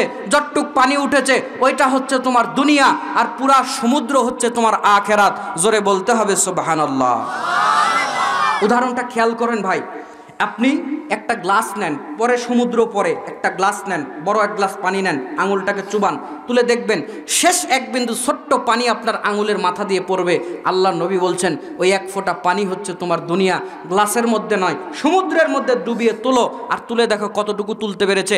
পৃথিবীর সবচেয়ে বড় ধনী, পৃথিবীর সবচেয়ে বেশি ধনী যেই লোকটা, আল্লাহর নবী বলছে ওই আঙুলের মাথায় যতটুক পানি উঠেছে, পৃথিবীর তোমাদের সবচেয়ে বড় ধনী হচ্ছে ওর সম্পদ অতটুকু আখিরাতের তুলনায়। জোরে বলেন না সুবহানাল্লাহ। এই একটা উদাহরণ যদি বলেন আপনার জন্য জীবন আপনার চলার পথে সহজ হয়ে যাবে, তাহলে দুনিয়ার কোনো মূল্য আল্লাহর কাছে নাই। শোনেন, দুনিয়াতেই আপনাকে দুনিয়ার মানুষ কোনো মূল্য দেয় না। সহিহ মুসলিম কিতাবুজ জুহদি ওয়া রাকাইকের প্রথম হাদিসটা খুলবেন, আল্লাহর নবী সাল্লাল্লাহু আলাইহি ওয়াসাল্লাম বলেছেন, আদম সন্তান বলে এই সম্পদটা আমার, ওই সম্পদটা আমার, এইটা আমার, ওইটা আমার, বলে কি না? কিন্তু আল্লাহ নবী বলছেন নিশ্চয় আদম সন্তানের সম্পদ হচ্ছে তিনটা, মা আকালা ফা আফনা ওয়া লাবিসা ফা আবলা আও আওতা ফাক্তনা। তার কাছে কেউ কিছু চেয়েছে, এই যে মসজিদের জন্য চাওয়া হয়েছিল দিয়েছেন, এই যে আপনার কাছে ফকির চাই দিয়েছিলেন, অসহায় মানুষ চাই দিয়েছিলেন, ভালো ভালো কাজে ব্যয় করেছিলেন। আল্লাহর নবী বলছেন ওয়ামা সিওয়া, সেইটা জমা করেছে, এছাড়া ফাহুয়া জাহিবুন ওয়া তারিকুহু লিন-নাস, সে সব কিছু মানুষের জন্য ছেড়ে চলে যায়। কালোহা টাঙ্গাইলের মানুষ নিজের পকেটও চিনেন না, মানুষের পকেটও চিনেন না। বলছেন হুজুর আমি ইনকাম করে আপনার পকেটে দেই। বলতে পারেন আপনারা আমার পকেট চিনি না, তো আমি ইনকাম করে আপনার পকেটে দেই। আপনি আপনার পকেট চেনেন না। উদাহরণস্বরূপ আপনাকে বলছি, একটা ব্যাংকে আপনি 5 লাখ টাকা জমা করেছেন, আপনার নাম আব্দুল সালাম, 5 লাখ টাকা জমা করেছেন। বলেন এটা কার পকেট, আপনার না মানুষের? মানুষের। মানে ব্যাংকে রেখেছেন এই জন্য মানুষের বলছি তা না। খেয়াল করুন, এই যে 5 লাখ টাকা জমাইছেন কিনা বুঝেন, এই যে 5 লাখ টাকা জমালেন, জমানোর পর আপনি এখন মরে গেছেন। কি করেছেন? মরে গেছেন। এই যে 5 লাখ টাকা ব্যাংকে আছে না কবরে চলে গেল? কথা কি আমার বোঝা যায় নাকি? শেষ করে দেব? কষ্ট হচ্ছে আপনাদের? এই যে 5 লাখ টাকা ব্যাংকে রাখলেন, আপনি মরে গেছেন, টাকা দুনিয়াতে আছে না নাই? আছে। এখন কথা হলো আপনি মরে যাওয়ার পর 3-4 দিন পর আপনার বউ বাচ্চা ছেলেরা মিলে একটা রেজুলেশন করবে। যারা একটু ব্যাংকিং সিস্টেম বোঝেন খেয়াল করেন, ওই কাগজে লেখা থাকবে আমার বাবার নাম আব্দুর রহিম, তিনি মারা গেছে, আপনাদের ব্যাংকে 5 লক্ষ টাকা জমা রেখে চলে গেছে, এই টাকাটা আমরা চাই। আমি তার বড় ছেলে আব্দুল সালাম, আপনার বড় মেয়ে রুকেয়া সই দিয়ে দিল, আমার আব্বা মরে গেছে, আপনাদের ব্যাংকে 5 লাখ টাকা রেখে মরে গেছে, টাকাটা আমাদের কাছে হস্তান্তর করুন রুকেয়া। এরকম করে আপনার বউ, আপনার পরিবারের লোকজনেরা 500 জন একটা রেজুলেশন করে ব্যাংকে জমা দিবে। ব্যাংকওয়ালারা দেখে শুনে আপনার পরিবারের কাছে 5 লাখ টাকা হস্তান্তর করবে নাকি? ঘটনা কি তাই নয়? তাই। এখন বলেন, এই যে 5 লাখ টাকা জমা করে রেখে মরে গেলেন, আপনি মরে গেছেন, কবরে 3-4 দিন মাত্র হয়েছে, টাকা লুটে পুটে ভাগ করা শেষ। এখন বলেন টাকা কার পকেটে জমিয়েছিলেন, আপনার পকেটে না মানুষের পকেটে? বুঝেছেন? তবে আপনার একটা জমা আছে, কোনটা? এই যে মসজিদে দান করলেন, ভালো কাজে ব্যয় করলেন, ফকিরকে দিলেন, মিসকিনকে দিলেন, এই একটা জমা আল্লাহর কাছে আছে না নাই? তো আপনি মরে গেছেন, ওই 5 লাখ টাকা তো এলাকার মানুষ কেউ পাইলো না, আমিও পাইলাম না। তো আমরা সবাই মিলে টাঙ্গাইলের মানুষ কি করলাম, যে ওর তো দানের অনেক নেকি আছে, অনেক জমা আছে, ওর ওই দানের নেকি, ওই 5 লাখ তো খাইতে পারলাম না, ওর দানের 5 লাখ টাকা আমরা এলাকার সবাই রেজুলেশন করে আল্লাহর দরবারে দরখাস্ত করে আল্লাহকে বলি, আল্লাহ ওর তো অনেক দানের সওয়াব আছে, ওর তো পরিবারেরা সব টাকা খেয়ে নিল, তোমার কাছে রেজুলেশন পাঠাইলাম, ওর নেকিগুলো আমাদেরকে ভাগ করে দেন। জোরে বলেন হবে? জোরে বলেন হবে?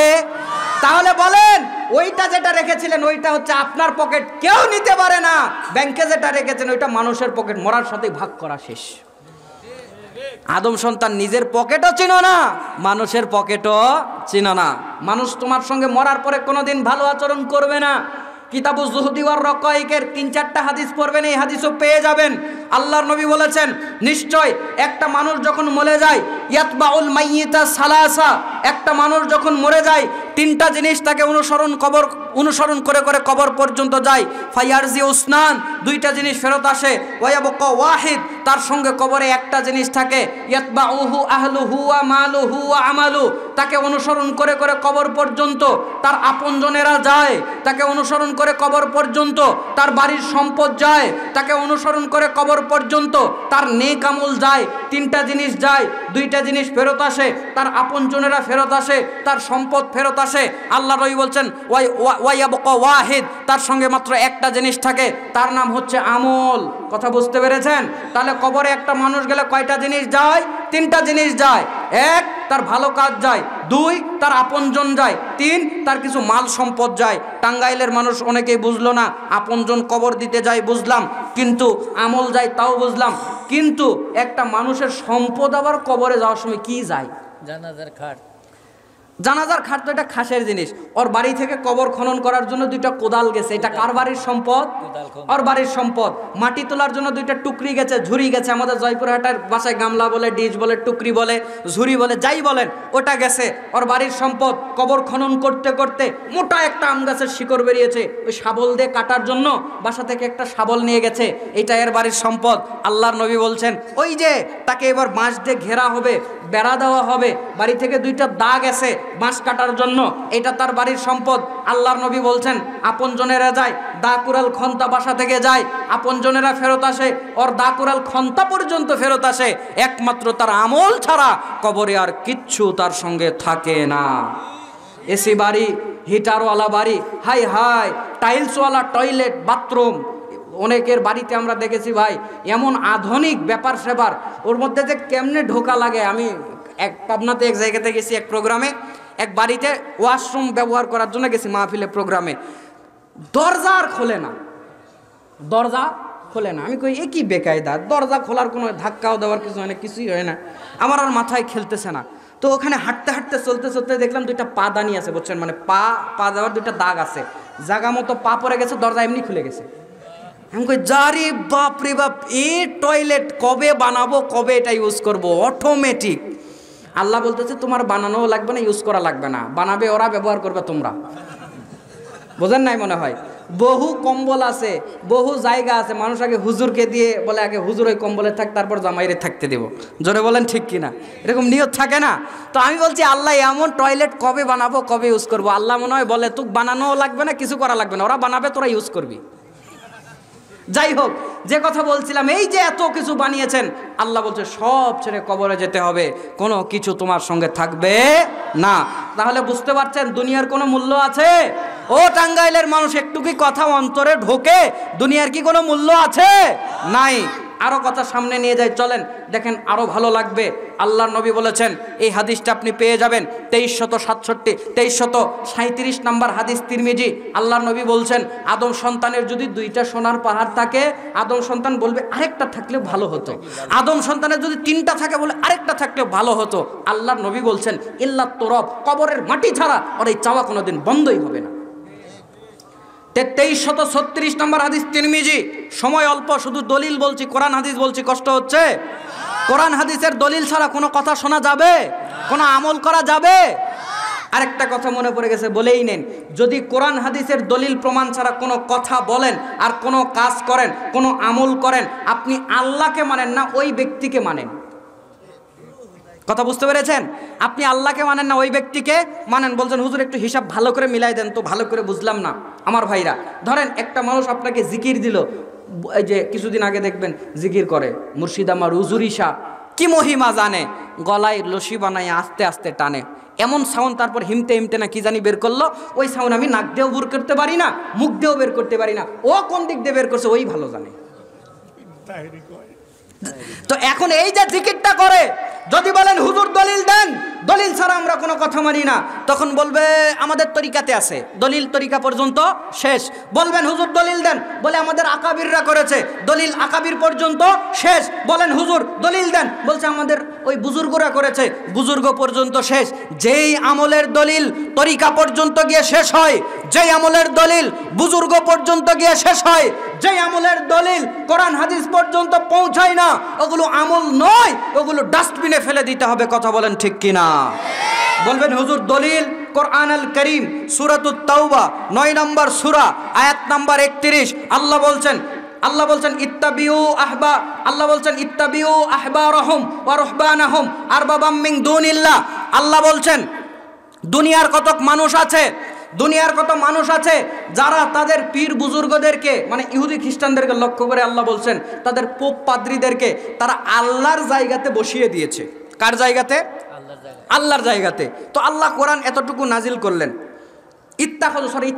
ইত্তাখাযু আহবারহুম, আর আমার মাথায় এটা খেলছে যে কিছু একটা ভুল হচ্ছে, জি ইত্তাখাযু আহবারহুম ওয়া রুহবানাহুম আরবাবাম মিন দুনিল্লাহ। তো আল্লাহ বলছেন তারা তাদের উলিয়াদেরকে তাদের ইলার জায়গাতে আল্লাহর জায়গাতে বসিয়ে দিয়েছে। এখন আল্লাহ এই কথা বলার পরে আল্লাহর নবীর সামনে নতুন একজন মুসলিম যার নাম আদি ইবনু হাতেম আসলো, যে হাদিসটা তিরমিজি 3095 এর মধ্যে আছে। গলার মধ্যে একটা ক্রুশ লকেট ঝুলায় নিয়ে আসলো। আমাদের ছেলেপেলেদের গলাতে থাকে না আর এম এস এফ, যদি বলেন গলার মধ্যে আর কেন, বলছে আর তে রুজি না, ওরে ছাড়া বুঝি না, ওরে তো আর গলায় ঝুলিয়ে রাখতে পারি না, ওর নামের প্রথম অক্ষর রাখছি। ঠিক কিনা বলুন? তো ওই রকম একটা লকেট ঝুলায় নিয়ে আসলো। আল্লাহর নবী তাকে বলল আদে খোলো, তোমার গলা থেকে ওইটা খোলো। আল্লাহর নবীকে বলছে ওই মূর্তিটা স্বর্ণের ছিল, ওইটা স্বর্ণের ছিল। আল্লাহ নবী বলছেন ওটা মূর্তি, তোমার গলা থেকে খোলো।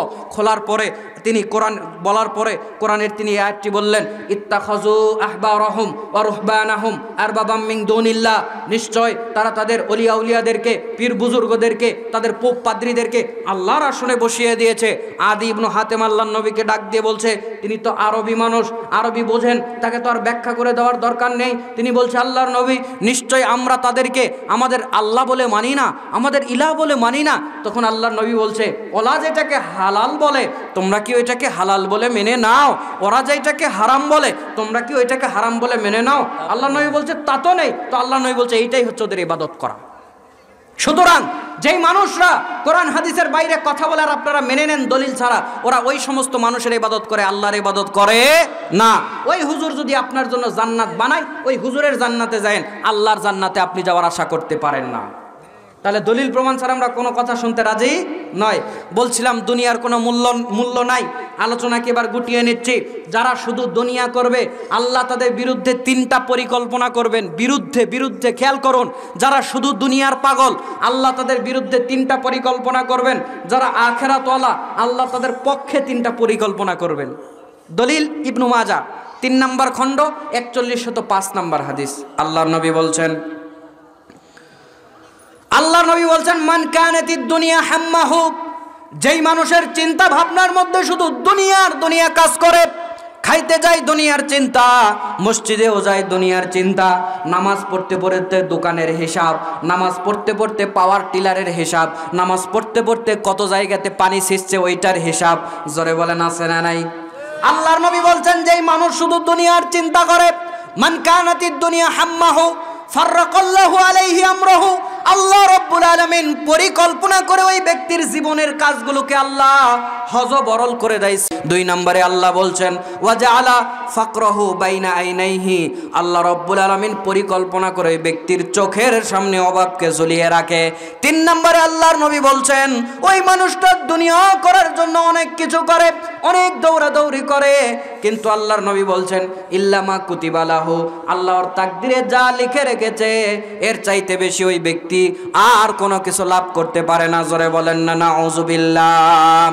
অপরদিকে আল্লাহর নবী বলছেন ওমান কানাতিল আখিরাতু নিয়াতাহু, যেই মানুষের নিয়তের মধ্যে শুধু আখিরাত থাকে, আল্লাহ বলছেন জামা আল্লাহু লাহু আমরাহু, আল্লাহর নবী বলছেন আল্লাহ তার কাজগুলোকে সহজ করে দেন, গুছিয়ে দেন। ওয়াজআলা গিনাহু ফি কলবি, আল্লাহ তার অন্তরকে ঐশ্বর্যমণ্ডিত করে দেন। 3 নম্বরে আল্লাহর নবী বলছেন ও আতাতহুদ দুনিয়া ওয়া হিয়া রাগিমা, আল্লাহ পুরা দুনিয়ার নিয়ামত এনে ওই বান্দার সামনে সবগুলো হাজির করে দেন। জোরে কন্না সুবহানাল্লাহ।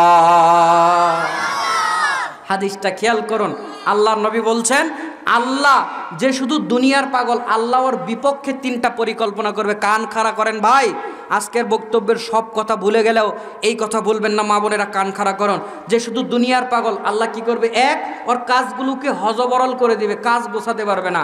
খালি ওরে বলবেন ভাই চলেন না একটু মাহফিল শুনতে যাই, ও ভাই কাজই শেষ হয়নি তুমি যাও তো। আরে আল্লাহ তোকে কাজে ব্যস্ত রেখেছে, তুই দুনিয়াওয়ালা আখেরাত করিস না, আল্লাহ ইচ্ছা করে তোর এই কাজ বেশি করে দেয়।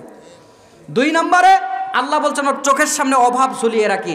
ও যদি দুনিয়াওয়ালা হয়, শুধু দুনিয়া করে আখেরাত করে না, আসরের নামাজের জন্য 5 মিনিট সময় নাই, মাগরিবের নামাজের জন্য 10 মিনিট সময় নাই, মাহফিলে যাওয়ার জন্য 1 ঘন্টার সময় নাই, এরকম কিছু লোক আছে না নাই?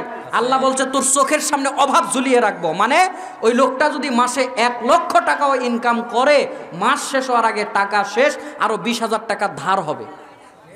কি করে? আল্লাহ ওরে এমন একটা ছেলে দিছে ভাই, যে মদ ছাড়া কিছু খায়ই না, গাঁজা ছাড়া কিছু দেখেই না, আর মোটর সাইকেল ছাড়া চলেই না। আপনাদের এই টাঙ্গাইলে আসলে কিছু গজব দেখতে পাই আমরা। কত ছেলে আছে মোটর সাইকেল চালায়, যে সাইলেন্সারে কি জানি লাগাইছে। এই বাংলাদেশের পুরা বাংলাদেশ আমার 70% ঘোরা শেষে, উত্তরবঙ্গ বলেন, কক্সবাজার বলেন, এইদিকে কুমিল্লা, নোয়াখালী, চট্টগ্রাম যা বলেন, আমার এই বয়সেও আল্লাহ আমাকে দেশ বিদেশেও তো আল্লাহ প্রোগ্রাম করায়। বাংলাদেশের 70% জায়গা আমার দেখা শেষ আলহামদুলিল্লাহ। আল্লাহ প্রত্যেক দিন মাহফিল করায়। 4-5 দিন আগে বের হয়েছে, এখনো বাসায় যেতে পারি না। আল্লাহ যদি যায় আজকে বাসায় যাব, গিয়ে কাপড় চোপড় চেঞ্জ করে আবার বেরোবো, আবার 22 তারিখে বাসায় যাবো ইনশাল্লাহ। তো যাই হোক, এই যে আল্লাহ আমাকে ঘুরায়, আল্লাহর দয়া, আমার কোনো কৃতিত্ব নাই, আল্লাহ দয়া করে নিয়ে যায়। তো এখন কথা হলো, আমি এই গজব বাংলাদেশের কোথাও দেখি নাই, এত আমার চোখে পড়ে নাই। টাঙ্গাইলে আপনাদের এই সাইডে আসলে আমার চোখে পড়ে কিছু গজব আছে। মোটর সাইকেল একটা কিনছে, ওই বাপে কিনে দিছে 4 লাখ 5 লাখ টাকা দিয়ে, ওই মোটর সাইকেলের সাইলেন্সারে আবার 1 বোতল লাগায়।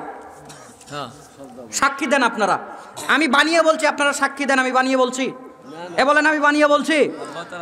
এত শব্দ হয়, কত মানুষের কষ্ট হয়। আপনার ছেলে এটা করে রাস্তা দিয়ে ঘুরে বেড়ায়, আপনি বাপ, আপনি দেখেন না? এই যে আমি আপনাকে বলছি, দেখেন কি বলতে বলতে এখানে আসলাম, খেয়াল করছেন? ওই ছেলে এমন মোটর সাইকেল নিয়েছে, 4 লাখ টাকার মোটর সাইকেল, ও কিন্তু লিটারে 30 কিলো 35 কিলোমিটারও যায় না ওই মোটর সাইকেল। আপনাদের এখান থেকে ওই হচ্ছে গিয়ে টাঙ্গাইল যেতে আর আসতে 2 লিটার তেল শেষ, তো 1 লিটার তেলের দাম 130 টাকা। ওর গাঁজা খেতে যায় দিনে 500 টাকা, মদ খেতে যায় 1000 টাকা, তো ওর দিনে খরচ যায় 3000 টাকা। কয় হাজার? ওর বাপ ইনকাম করে মাসে কত বলেছি? 1 লাখ। তো দিনে যদি 3000 টাকা ওর খরচ যায়, মাসে কত যায়? 90,000 টাকা যায়। ওর সংসার খরচ নাই, ওই লোকের বাড়ি ভাড়া নাই, কারেন্ট বিল নাই, পানি বিল নাই, দেখা যাচ্ছে সব দিয়ে ওর আরো 20,000 টাকা ঋণ। নে আল্লাহকে আসর পড়ার জন্য তোর সময় দেওয়ার সময় নাই। আল্লাহ বলছে তোরে এমন গজব দিব, তোর চোখের সামনে তুই শুধু অভাব দেখবি আর অভাব দেখবি। 3 নম্বরে আল্লাহ বলছেন ও অনেক কিছু করবে, ইল্লামা কুতিবা লাহু, কিন্তু তাকদিরে যা আছে এর বেশি সে পাবে না। পরে খেয়াল করেন, আল্লাহ বলছেন ওমান কানাতিল আখিরাতু নিয়াতাহু, যেই মানুষের নিয়তের মধ্যে আখিরাত থাকে, যেই মানুষের চিন্তা চেতনার মধ্যে আখিরাত থাকে, আল্লাহ বলছেন, আল্লাহর নবী বলছেন, জামা আল্লাহু লাহু আমরাহু, আল্লাহ পরিকল্পনা করে ওর কাজগুলোকে সহজ করে দেয়। ওয়া জাআলা গিনাহু ফি কলবি, আল্লাহ তার অন্তরকে ঐশ্বর্যমণ্ডিত করে দেয়। 3 নম্বরে ওয়াতাতহু দুনিয়া ওয়াহিয়া রগিমা, পুরা দুনিয়ার নিয়ামত এনে আল্লাহ তার সামনে হাজির করে দেয়। বোঝেন, হাদিস ব্যাখ্যা করি, কাজ সহজ করে কেমন করে। আপনাদের এই জায়গাতে কি ধান লাগায়? ধান লাগায় তো দেখবেন কতক মানুষ ধান টান লাগায় রেডি হয়ে বসে আছে, পুকুরের সাইডে বসে আছে। এক লোক দৌড় দিচ্ছে, ভাই কই যান কই যান? আর কইেন না ভাই, আমার জমিতে পানি, ওই যে আমাদের ওইদিকে ওই যে বলে, ওই যে বলে আইল ছিদ্র করে দেয়, এটাকে কি বলে, কুচ্চা বলে আমাদের ওইদিকে। বলে ভাই জমিতে পানি আটকা ছিল, কুচ্চায় ছিদ্র করে দিয়েছে, সব পানি বের হয়ে গেছে, হালওয়ালা হাল দেয় নাই। বিছনের জমিতে গিয়ে দেখি চারা ধান, গিয়ে দেখি সব মরে হলুদ হয়ে আছে। বলছে ভাই কিছুই আর কাজ গোটাতে পারতেছি না ভাই। ওই লোক পা দোলায় আর বলে আমার তো সব শেষ, মানে এই আখেরাতওয়ালা। আল্লাহ বলছে তোর কাজ সহজ করে দেবো, আর ওর জমিতে কুচ্চা লাগাই দেয়, বলবো দে ওর পানি সব বের করে দে। ওর জমির বিছনও আল্লাহ বাঁচায় রাখছে, একটাও আল্লাহ মারছে না। কি বলেন? দুনিয়ার কোনো মানুষ যদি ওর বিছন মারতো, কি এখনো জীবিত থাকতো? বেটা তুই আমার বিছন মারে ফেলছিস। হ্যাঁ, তো করছে কি আল্লাহ? কাউরে কিছু বলতে পারে না, বিছনের জন্য দৌড়ে বেড়ায়। আল্লাহ বলছে আসরের নামাজ পড়ার জন্য 10 মিনিট সময় নাই, পুরা বেলা আজ দৌড়াবি তুই, মাগরিব পর্যন্ত দৌড়াবি, দৌড়ের উপরে তুই। আল্লাহ বলছেন আমি ওর কাজগুলোকে সহজ করে দেবো, আর যে দুনিয়াওয়ালা ওর কাজগুলোকে হজবরল করে দেব। আর আমি বললাম যে ব্যক্তি দুনিয়াওয়ালা হয় ওর চোখের সামনে অভাব রাখবে, আর যে ব্যক্তি আখেরাতওয়ালা হয় ওর অন্তরকে আল্লাহ ঐশ্বর্যমণ্ডিত করবে। এর মানে কি? ধরেন লোকটা মাসে 20,000 বা 10,000 টাকা ইনকাম করে, ধরেন 10,000 টাকা ইনকাম করে, খাবার খরচ দেওয়ার পর বাজার খরচ করার পর 2,000 টাকা বেঁচে গেছে, এরকম হয় না? ও বলতেছে শালা আমার চেয়ে বড় লোক এলাকাতে কেউ নেই, 2,000 টাকা বেঁচে গেছে, কই খরচ করবে জায়গায় খুঁজে পায় না। আব্বাকে ছেলে এসে বলছে আব্বা আপেল খাবো, কাল আপেল এনে তো। আল্লাহ বলছে ঠিক, আব্বা বলছে ঠিক আছে, কাল ওই কালোয়া বাজার থেকে তোর জন্য আমি আপেল এনে দেবো, ওই বালিহাটা বাজার থেকে কাল আপেল এনে দেবো, চিন্তা নাই বেটা, কাল এনে দেবো। সকালবেলা হতেই ছেলের খালা এসেছে, 1 কেজি আপেল নিয়ে এসেছে, 1 কেজি কমলা নিয়ে এসেছে, 1 ফাইল বিস্কিট নিয়ে এসেছে, 1 ফাইল চানাচুর নিয়ে এসেছে। এবার বলেন আপেল খাওয়া হয়েছে না হয় নাই?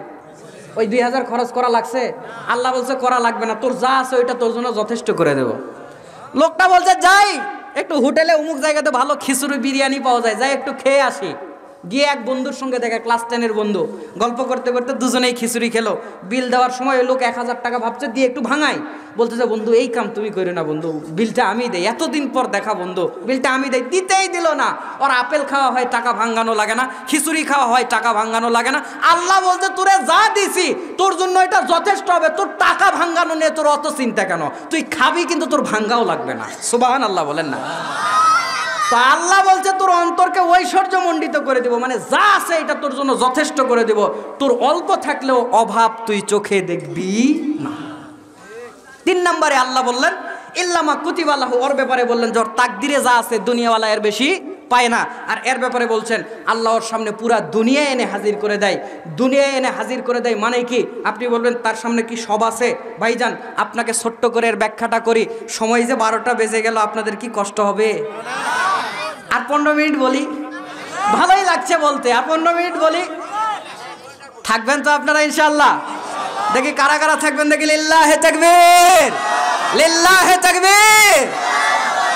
কোনো বাধা বিপত্তি আমাদেরকে ঠেকাতে পারবে না।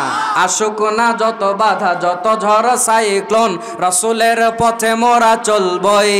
এ জীবন বাজি রেখে দিনের নিশান মোরা বাংলার আকাশে উড়াবই। মোরা কামানের মুখোমুখি দাঁড়িয়ে, মোরা কামানের মুখোমুখি দাঁড়িয়ে আল্লাহু আকবার বলবো। আসুক না যত বাধা, যত ঝড় সাইক্লোন, রাসূলের পথে মোরা চলবই। এ জীবন বাজি রেখে দিনের নিশান মোরা বাংলার আকাশে উড়াবই। মোদের শরীরে বয়ে জিহাদি রক্ত, প্রাণে প্রাণে বিপ্লবী ঝংকার।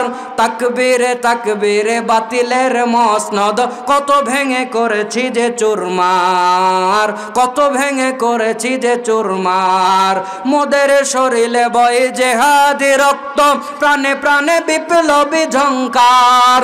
তাকবীরে তাকবীরে বাতিলের মসনদ, কত ভেঙে করেছি যে চুরমার, কত ভেঙে করেছি যে চুরমার। কথা বলেন ঠিক কিনা? লিল্লাহে তাকবীর। ভাইজান চলেন একটু বলে কথাকে ইতি করব, বেশি কষ্ট আপনাকে দেব না, আমিও নিজের জন্য বেশি কষ্ট নেব না ইনশাআল্লাহ। তো বলছিলাম আল্লাহর নবী বলছেন পুরা দুনিয়া এনে তার সামনে হাজির করে দেয়। বুঝেন, মাথা খোলেন, পুরা দুনিয়া কেমনে হাজির হয়ে যায়। আল্লাহর নবী বলছেন, ওই হাদিসটা নাসায়ে রয়েছে, মুসনাদে আহমদে রয়েছে, এছাড়াও বিভিন্ন হাদিস গ্রন্থে রয়েছে। আল্লাহর নবী বলেছেন পুরা দুনিয়া হচ্ছে সম্পদ, কিন্তু এর মধ্যে সবচেয়ে সুন্দর, সবচেয়ে দামি সম্পদের নাম হচ্ছে একজন নেককার মহিলা। এই হাদিস জানা আছে আপনাদের? তাহলে পুরা দুনিয়া কি সম্পদ, এর মধ্যে সবচেয়ে সেরা সম্পদের নাম কি? একটা সৎ স্ত্রী, একটা নেক স্ত্রী। সেটা আপনার ওই নেক স্ত্রী বউ হিসেবে হোক, মেয়ে হিসেবে হোক, যাই হোক, একটা নেককার মহিলা যদি আপনি পান মেয়ে হিসেবে, আপনার মা হিসেবে, সবচেয়ে বড় যদি স্ত্রী হিসেবে পান, এটা আপনার জন্য সবচেয়ে বড় নিয়ামত। এখন দুনিয়াওয়ালা যে মাসে ইনকাম করে বহু টাকা, খবর নিয়ে দেখেন দরজা লাগাই দেয় দুইজনের বক্সিং প্রত্যেক দিন। কথা মনে আমার বোঝেন নাই? প্রত্যেক দিন বক্সিং। আর হুজুরের বউ, হুজুর যাওয়ার আগেই রেডি, এক গ্লাস শরবত গরমে গেছে, এক গ্লাস শরবত, কত কিছু খাবার দাবার জিনিস রেডি করে নিয়ে বসে আছে। কারেন্ট যদি না থাকে হুজুরকে একটু বাতাস করে। আখেরাতওয়ালা, এ নিজেও আখেরাতওয়ালা, বিয়েও করেছে আখেরাতওয়ালা, তাদের সংসারের মধ্যে অন্যরকম এক শান্তির পরিবেশ বহমান। আর যারা ওই দুনিয়াওয়ালাদেরকে বিয়ে করেছে, ভার্সিটির মাল বিয়ে করে এনেছে, ওরই শরীর চলে না, পারলে ওর আপনি আনা, পারলে আরো সেবা করে দেন। ঠিক কিনা বলুন, ঠিক কিনা বলুন। তাহলে আল্লাহর সামনে পুরা দুনিয়া এনে হাজির করে দিল, কেমনে আপনার সেবা করবে বলেন তো? ঝগড়া করবে না তো কি করবে? খালি আপনি বউয়ের সামনে এসে ভাবির প্রশংসা করেন, বলে অমুক বাড়ির ভাবিটা কি সুন্দর রে, পুতুলের মতো দেখতে। বউয়ের সামনে এসে এই কথা বলতেছেন, বউ বলতেছেন কে আমি সুন্দর না? বলে তুই দেখতে, তোর চোখ তো গরুর চোখের মতো। হ্যাঁ, তোর চোখ তো গরুর চোখের মতো। খবরদার, বউকে কোনোদিন বলবেন না এরকম কথা। যদি বলেন 5-10 বছর আপনাকে আর ভালোবাসবে না। কথায় কথায় বলবে যাও ভাবিই তো সুন্দর, ভাবির কাছে যাও। যদি রান্না বান্না করে বলেন রান্না তোমার খুব সুন্দর হয়েছে, তাও বলবে কেন আমারটা সুন্দর হবে কেন, ভাবিই তো তোমার কাছে সুন্দর লাগে, যাও অমুক ভাবির রান্না খাও। বারবার খোটা দিবে, বারবার খোটা দিবে। যদি 5% জীবনে এই কথা মুখে আনবেন না, খালি প্রশংসা করবেন, খালি ওহো মহিলারা তো আছে, এটা সব শুনে গেল, তাহলে তো লাভ হবে না। ভাবলাম বাড়িতে গিয়ে অ্যাপ্লাই করবেন, মহিলারা তো সব শুনেই যাবে। মহিলারা একটু কান বন্ধ করেন, পুরুষদের জন্য একটু ওয়াজ স্পেশাল করে দেয়। বউয়ের খালি প্রশংসা করবেন। কি করবেন? পারবেন? কথা কয় না, পারবেন? বলবেন তোমার চোখ দেখতে হরিণীর চোখের মতো টানা টানা, তোমার ঠোঁটগুলো গোলাপের পাপড়ির মতো দেখতে, তোমার মতো এত সুন্দর মেয়ে আমি কোথাও দেখি না। আপনি যদি ঘরে বসে থাকেন আর বিদ্যুৎ চলে যায়, আর যদি হাত পাখা দিয়ে বাতাস করে, প্রশংসা শুনবে আর জোরে জোরে জোরে জোরে বাতাস দিবে, তৎক্ষণাৎ রেজাল্ট, তৎক্ষণাৎ রেজাল্ট। কথা বলেন ঠিক কিনা? খালি প্রশংসা করবেন, তাদের সঙ্গে বাজে আচরণ করবেন না। যদি শান্তি মতো থাকতে চান তাহলে এটা করেন, না হলে কিন্তু টিকতে পারবেন না। ওদের মাথায় যে বুদ্ধি ভাই, আপনাকে 10 বার বেঁচে খাবে। এক মাস্টার মানুষ, হাঁসের কষ্ট হচ্ছে আপনাদের, একটা হাঁস কিনে এনে দে বলছে, ওই ঠান্ডার সময় বলছে বউ রান্না করো তো খুব সুন্দর করে ঝাল ঝাল করে। বউ রান্না করে বলছে, জামাই বলেছে আমার জন্য শুধু 2টা ওই রান রাখবা, রান চিনেন তো, এই 2টা রান রাখবো, বাকি তোমরা সব ভেগে ভুগে খাও, কোনো সমস্যা নেই। তো বউ রান্না করে দেখছে রান কত সুন্দর হয়েছে, এক পিস রান খেয়ে নিছে। তাহলে আর কয়টা থাকে? একটা। জামাইকে খাওয়ার সময় একটা রান দিছে, বলছে আরেকটা কই? আমি তো বললাম 2টা আমার জন্য রাখো। বলছে এই হাঁসের একটাই রান, আর একটা নাই। রে একটাই রান, আর একটা রান নাই? কয় না না নাই। বলছে তুমি বললেই হবে নাই। বলছে না, অন্য হাঁস দেখায়। বলছে দেখো 2টা ঠ্যাং। তো বউ আর বলছে তুমি তো এক হাঁস দেখাইলে, আমি আরেক হাঁস দেখাবো। শীতের সময় দেখবেন হাঁস পুকুর থেকে পানি থেকে উঠে এক ঠ্যাং খাড়া করে, এক ঠ্যাং ওর লোমের মধ্যে নিয়ে থাকে কি থাকে না? বউ দেখায় দে, বলছে দেখ এই দেখ কয় ঠ্যাং আছে দেখ। বলছে তো এক ঠ্যাংই তো আছে। তো জামাই বলছে ওর এক ঠ্যাং, তো কয় ঠ্যাং? এক ঠ্যাংই তো দেখা যায়। একটা ঢিল নিয়ে জামাই ওইদিকে ছুঁড়ে মারছে, হাঁস 2 ঠ্যাং ছেড়ে দৌড় দিবে না। বউকে এবার বলছে দেখ কয় ঠ্যাং আছে? কয় 2 ঠ্যাং তো আছে। কয় তুমি হাট থেকে ওই হাঁস কেনার সময় এরকম ঢিল ছুঁড়েছিলে? বলছে তা তো ছুরি নাই। তাহলে ওই হাঁসের একই ঠ্যাং। চূড়ান্ত বুদ্ধি, কথাই জীবনে আপনার কাছে ঠেকবে না, দুনিয়া উল্টে দিবে, তাও আপনার কাছে আত্মসমর্পণ করবে না। আমি যদিও বিয়ে করি নাই, তারপরেও কিছু কিছু জানা আছে আমার কিন্তু বিয়ে হয় নাই, তারপরেও চেষ্টা করা হচ্ছে। দোয়া করেন আল্লাহ যেন সহজ করে দেয়, বলেন আমিন। ছেলেপেলেদেরকে বিয়ে দিয়ে দিবেন তো? বিয়ে দিয়ে দিবেন তো? আল্লাহ নবী বলেছেন 3 শ্রেণীর মানুষকে আল্লাহর সাহায্য করা ওয়াজিব, দায়িত্ব হয়ে যায়। 1655 নম্বর হাদিস, সালাসাতুন হাক্কুন আলাল্লাহি আউনুহুম আল মুজাহিদু ফি সাবিলিল্লাহ আল মুকাতাবুল্লাযী ইউরিদুল আদা ওয়ান নাকিহুল্লাযী ইউরিদুল আফাফা। আল্লাহর নবী বলছেন 3 শ্রেণীর মানুষকে আল্লাহর সাহায্য করা জরুরি হয়ে যায়। 1, যারা আল্লাহর রাস্তায় জিহাদ করে, আল্লাহ তাদেরকে সাহায্য করা জরুরি হয়ে যায়। 2, যারা কাজের বিনিময়ে বিক্রি হয়, মানে ভাই আপনার এই ইট 15,000 ইট আছে, আমি অমুক জায়গাতে পৌঁছাই দেবো, 5,000 টাকা চুক্তি। এই যে কাজের বিনিময়ে বিক্রি হলো, যে এই কাজটা করে দেওয়ার চেষ্টা করে, তাকে যিনি সাহায্য করেন তিনি কে? 3 নম্বরে আন্নাকিহুল্লাযী ইউরিদুল আফাফা, ওই যুবক ওই যুবতী যে নিজেকে পবিত্র রাখার জন্য বিয়ে করে, তাকে যিনি সাহায্য করেন তিনি কে? আল্লাহ। তাহলে যুবকদের বিয়ে দিয়ে দিবেন ইনশাআল্লাহ? বিয়ে দিয়ে দিবেন। তাহলে দুনিয়াওয়ালাদের বিরুদ্ধে আল্লাহ 3টা পরিকল্পনা করবে, আখিরাতওয়ালাদের পক্ষে আল্লাহ 3টা পরিকল্পনা করবে। আমরা আখিরাতওয়ালা হতে চাই কি চাই না? চাই। ভাইজান, আলোচনাকে গুটিয়ে নিচ্ছি। রাসূল সাল্লাল্লাহু আলাইহি সাল্লামের জীবন থেকে 2টা হাদিস আর সাহাবীদের জীবন থেকে একটা হাদিস বলে আমি আলোচনাকে ইতি করে নিচ্ছি ইনশাআল্লাহ। আল্লাহর নবী সাল্লাল্লাহু আলাইহি ওয়াসাল্লাম, যে হাদিসটা সহিহ মুসলিমে আছে, আল্লাহর নবী একদিন বাড়ি থেকে বের হলেন। খারাজা রাসূলুল্লাহ সাল্লাল্লাহু আলাইহি ওয়াসাল্লাম যাতা ইয়াউমিন আও লাইলাতিন। আল্লাহর নবী বলছেন আল্লাহর নবী একদিন বাড়ি থেকে বের হলেন। আবু হুরায়রা বলছেন আল্লাহর নবী একদিন বাড়ি থেকে বের হলেন।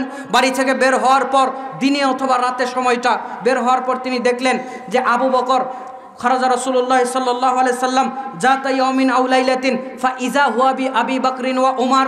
এমন সময় আবু বকর এবং ওমরও বাড়ি থেকে বের হয়েছে। আল্লাহর নবী প্রশ্ন করলেন মা আখাযাহুমা। আল্লাহ নবী প্রশ্ন করলেন আবু বকর ওমর কোন জিনিসটা তোমাদেরকে বাড়ি থেকে বের করে নিয়ে আসলো? তারা বলছে আল্লাহর নবী ক্ষুধার কারণে আমরা বাড়ি থেকে বের হয়ে এসেছি। আল্লাহর নবী বলছেন ওয়াল্লাযী নাফসি বিয়াদি, যার হাতে আমার প্রাণ তার কসম করে বলছি তোমরা যে ক্ষুধার কারণে বের হয়েছো আমি একই কারণে বাড়ি থেকে বের হয়েছি। জোরে বলেন না আল্লাহু আকবার। সাহাবীরা দুনিয়ামুখী ছিল না।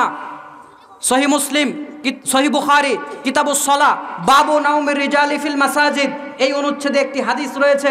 আবু হুরায়রা বলছেন রাআইতু ৭০ মিন আসহাবিস সুফফা, আল্লাহর নবীর ৭০ জন এমন সাহাবীকে আমরা দেখেছি যারা বারান্দাতে থাকতো। সুফফা মানে কি? বারান্দা। সুফফা মানে বারান্দা, মানে মসজিদের বারান্দা নাই, বারান্দা থাকে না, সুফফা। তো এরা বারান্দাতে, মসজিদের বারান্দাতে ওদের থাকার জায়গা নাই। ইসলাম কবুল করছে, কারো সম্পদ কেড়ে নিছে, বাড়িঘর কেড়ে নিছে, এমনকি ওই যে আব্দুল উজ্জা যার নাম পরে আব্দুল্লাহ রাখা হয়েছিল তার কাপড়টা পর্যন্ত নিয়ে নিছে। তো ওদের থাকার জায়গা নেই, আল্লাহ নবী ওদেরকে থাকতে দিতেন। তো আবু হুরায়রা বলছেন এরকম ৭০ জন মানুষকে আমি দেখেছি যাদের দুইটা কাপড় একসাথে নাই। একটা কারো লুঙ্গি আছে, কারো গায়ের চাদর আছে। যাদের লুঙ্গি আছে লুঙ্গি তো পরে আছে, যাদের গায়ে চাদর আছে ওরা চাদরটাকে উপর থেকে ঝুলিয়ে রেখেছে। রাখার পর আল্লাহর নবী বলছেন ওই যে চাদর যদি উপর থেকে ঝুলিয়ে রাখে, লুঙ্গি পরা নাই, আপনারা কি ঘটনাটা কেমন হবে বুঝতে পারছেন? হুজুর যদি কষ্ট না পান আপনার এই চাদরটা একটু নিতে পারি? আপনাদেরকে বুঝাই দেই। দেখেন সাহাবীরা তো এই যে চাদর, এই যে চাদরটা আপনাদেরকে আমি দেখাই দিই। দেখেন এই যে চাদরটা, লুঙ্গি নাই, কি আছে খালি একটা চাদর। এই চাদরটা সামনের দিক থেকেই দেন আর পিছন দিক থেকে দেন। এই যে এইভাবে দিলেন, ধরেন একটা চাদর পিছন দিক থেকে দেওয়ার পর ধরেন এই যে চাদরটা একদিকে খোলা আছে না নাই? তো আল্লাহ নবী বলছেন ইয়াজমাউহু বিয়াদিহি কারাহিয়াতা আন তুরাউরাতু, তারা তাদের কাপড়কে এইভাবে হাত দিয়ে ধরে রাখতো যেন তাদের লজ্জাস্থান বের হয়ে না যেত। তো সাহাবীরা কি দুনিয়া করেছে না আখিরাত করেছে? আমরা সাহাবীদের মতো হতে চাই কি চাই না? আমরা সাহাবীদের মতো আখিরাতওয়ালা হতে চাই কি চাই না? কেন সাহাবীদের মতো হব? সাহাবীদেরকে অনুসরণ করার দরকার নাই। আল্লাহর নবী বলছেন মিশকাতুল মাসাবি প্রথম খণ্ডের 171 নম্বর হাদিস, আল্লাহর নবী বলছে নিশ্চয় বনি ইসরাঈলরা 72 দলে বিভক্ত হয়েছিল, আমার উম্মতরা 73 দলে বিভক্ত হবে। কুল্লুহুম ফিন্নার, কিন্তু সব জাহান্নামে চলে যাবে। ইল্লা মিল্লাতান ওয়াহিদা, কিন্তু একটা দল, একটা গোষ্ঠী, একটা কওম, তারা জাহান্নামে যাবে না, তারা জান্নাতে যাবে। আল্লাহর নবীকে প্রশ্ন করা হলো আল্লাহর নবী তারা কারা? আল্লাহর নবী বললেন মা আনা আলাইহি ওয়া আসহাবি, যারা আমার মানহাজের উপরে, আমার তরিকার উপরে ছিল এবং সাহাবায়ে কেরামগণের তরিকার উপরে ছিল, তারা ছাড়া সবাই জান্নাতে চলে, তারা ছাড়া সবাই জাহান্নামে যাবে। যারা সাহাবী এবং রাসূলকে মেনেছিল তারা জান্নাতে যাবে। বলেন না সুবহানাল্লাহ। সাহাবীদেরকে কেন মানতে হবে? যখন কোরআনটা নাজিল হয়েছিল আল্লাহর নবী প্রথম যাদেরকে বলেছিলেন তারা কারা? জবাব হবে সাহাবা। আল্লাহর নবী খন্দকের যুদ্ধে গিয়েছিলেন, সঙ্গে যারা ছিল তারা কারা? জবাব হবে সাহাবা। আল্লাহর নবী উহুদের প্রান্তরে গিয়েছিলেন, যুদ্ধে যারা গিয়েছিল সাথে তারা কারা? জবাব হবে সাহাবা। আল্লাহর নবী খন্দক খনন করেছিলেন, সাথে যারা গিয়েছিল তারা কারা? জবাব হবে সাহাবা। আল্লাহর নবী ইমামতি করেছিলেন, পিছনে যারা মুক্তাদি ছিল তারা কারা? জবাব হবে সাহাবা। আল্লাহর নবী যেই গ্লাসে দুধ পান করেছিলেন, যারা দুধ পান করেছিল তারা কারা? জবাব হবে সাহাবা। আল্লাহর কোরআনের দিকে তাকায় দেখুন, উলাইকা হুমুল মুহতাদুন দ্বারা প্রথম উদ্দেশ্য কারা? জবাব হবে সাহাবা। উলাইকা হুমুল মুত্তাকুন দ্বারা প্রথম উদ্দেশ্য কারা? জবাব হবে সাহাবা। উলাইকা হুমুল মুফলিহুন দ্বারা প্রথম উদ্দেশ্য কারা? জবাব হবে সাহাবা। ইয়া আইয়ুহাল্লাযীনা আমানুত্তাকুল্লাহ দ্বারা প্রথম উদ্দেশ্য কারা? জবাব হবে সাহাবা। ইয়াদুল্লাহি ফাওকা আইদিহিম দ্বারা প্রথম উদ্দেশ্য কারা? জবাব হবে সাহাবা। আমিনু কামা আমানান নাস দ্বারা প্রথম উদ্দেশ্য কারা? জবাব হবে সাহাবা। সাহাবা এবং সাহাবা, কথা বলতে হবে ঠিক কিনা? জীবনের সব ক্ষেত্রে আমরা সাহাবীদেরকে মানতে চাই কি চাই না? আল্লাহর নবীর জীবনী থেকে ছোট্ট একটা ঘটনা 2 মিনিটে বলে আমি আমার আলোচনাকে ইতি করব। দেখেন আল্লাহর নবী দুনিয়াকে কতটা মূল্যহীন মনে করতেন, কোনো দাম দিতেন না। আল্লাহর নবী একদিন ঘরে শুয়ে আছেন, যে হাদিসটা ইবনু মাজাতে এসেছে, কিতাবুজ জুহুদের মধ্যে হাদিসটা এসেছে। ওমর রাদিয়াল্লাহু তাআলা এসে দেখছে আল্লাহর নবী খেজুরের চাটাইয়ের মধ্যে শুয়ে আছে। আল্লাহর নবীকে ওমর দেখে প্রশ্ন করলেন, আল্লাহর নবী আপনি কি সত্যি রাসূল নন? আপনি কি আল্লাহর পক্ষ থেকে আসা মহামানব নন? আল্লাহর নবী বলল, ওমর নিশ্চয় আমি আল্লাহর পক্ষ থেকে আসার রাসূল। আল্লাহর নবীকে আবার প্রশ্ন করলো, ওমর আল্লাহর নবী যারা কাফের, বেদিন, বেঈমান, মুশরিক, আপনি তাদের দিকে তাকায় দেখুন, তারা বড় বড় বিল্ডিং এর মধ্যে থাকে, ঝর্ণাওয়ালা বাড়ির মধ্যে থাকে, আর পৃথিবীর সবচেয়ে ভালো মানুষ সে একটা খেজুরের চাটায়ের মধ্যে শুয়ে আছে, গায়ের মধ্যে একটা শুধু লুঙ্গি, গায়ে খেজুরের চাটায়ের দাগ পড়ে গেছে। আল্লাহর নবীকে ডাক দিয়ে বলছে, ও আল্লাহর নবী আমি ওমর সহ্য করতে পারি না, আপনি আদেশ দেন আমি আপনার জন্য একটা বিছানা, আপনার জন্য একটা তোশক বানায় নিয়ে আসে। আল্লাহর নবী ডাক দিয়ে বলছে, ওমর তুমি কি এই ব্যাপারে খুশি নও যে আল্লাহ আমাদের জন্য আখিরাত রেখেছে, তাদের জন্য শুধু দুনিয়া আছে? ওমর রাদিয়াল্লাহু তাআলা আনহু কাঁদতে কাঁদতে চোখ থেকে পানি বের হয়ে যায়। আল্লাহর নবীর এই কথার সান্ত্বনা শুনে ওমর বলছে, হ্যাঁ আল্লাহর নবী আমরা এই ব্যাপারে খুশি যে আল্লাহ আমাদের জন্য আখিরাত রেখেছে।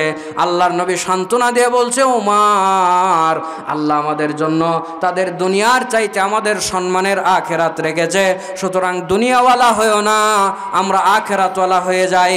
দুনিয়া ক্ষণস্থায়ী আর আল্লাহর দেওয়া আখিরাত চিরস্থায়ী। দুনিয়া হলো 50 আর 60 70 বছরের। আল্লাহর নবী বলেছেন আমার উম্মতের গড় আয়ু হবে 70 মান। আল্লাহর নবী বলছেন 60 সানাতান ওয়া 70 সানা। আল্লাহর নবী বলছেন আমার উম্মতের গড় আয়ু হবে 60 থেকে 70 বছর। সুতরাং এই দুনিয়া পেয়ে আমরা খুশি হলে চলবে না, ওমর আমরা আখিরাত নিয়ে খুশি থাকব। জোরে বলেন না সুবহানাল্লাহ। সুতরাং আমরা কি আখিরাতওয়ালা হতে চাই? আখিরাতওয়ালা হতে হারাম ছাড়তে হবে, 5 ওয়াক্ত সালাত আদায় করতে হবে। করবেন তো? তো কালকে ফজর আছে, সময় আর আমি বেশি নিলাম না, মা বোনদের জন্য ওয়াজ করতে চাইলাম। ও আম্মাজিরা মন খারাপ কইরেন না, এবার কোনো দিন আসি আপনাদের জন্য বেশি করে ওয়াজ করব। আমার কোনো দোষ নাই, কারণ আমি এসে এখানে মাগরিবের নামাজ পড়েছি। আপনারা যদি 11টার দিকে তুলে দেন, 12টা পর তো আর ওয়াজ ওইভাবে করা যায় না, মানুষের তো ঘুমেরও দরকার আছে। সুতরাং দোষ আপনাদের কমিটির, ওনাদেরকে কাল যা বলার বললেন, আমারে কিছু বলতে পারবেন না। যাই হোক, ভবিষ্যতে আবার যদি আসি আপনাদেরকে আমি আলোচনা শোনাবো ইনশাআল্লাহ। আমার মূল পয়েন্ট ছিল, মূল মেসেজ ছিল, আমরা আখিরাতওয়ালা হব না দুনিয়াওয়ালা হব? দুনিয়ার কোনো মূল্য আছে? নাই। তো বলবেন হুজুর তাহলে কি আমরা দুনিয়া করব না, সাধু সন্ন্যাসী হয়ে যাব? লাস্ট উত্তর, দুনিয়া কি করবেন না? তার মানে করবেন।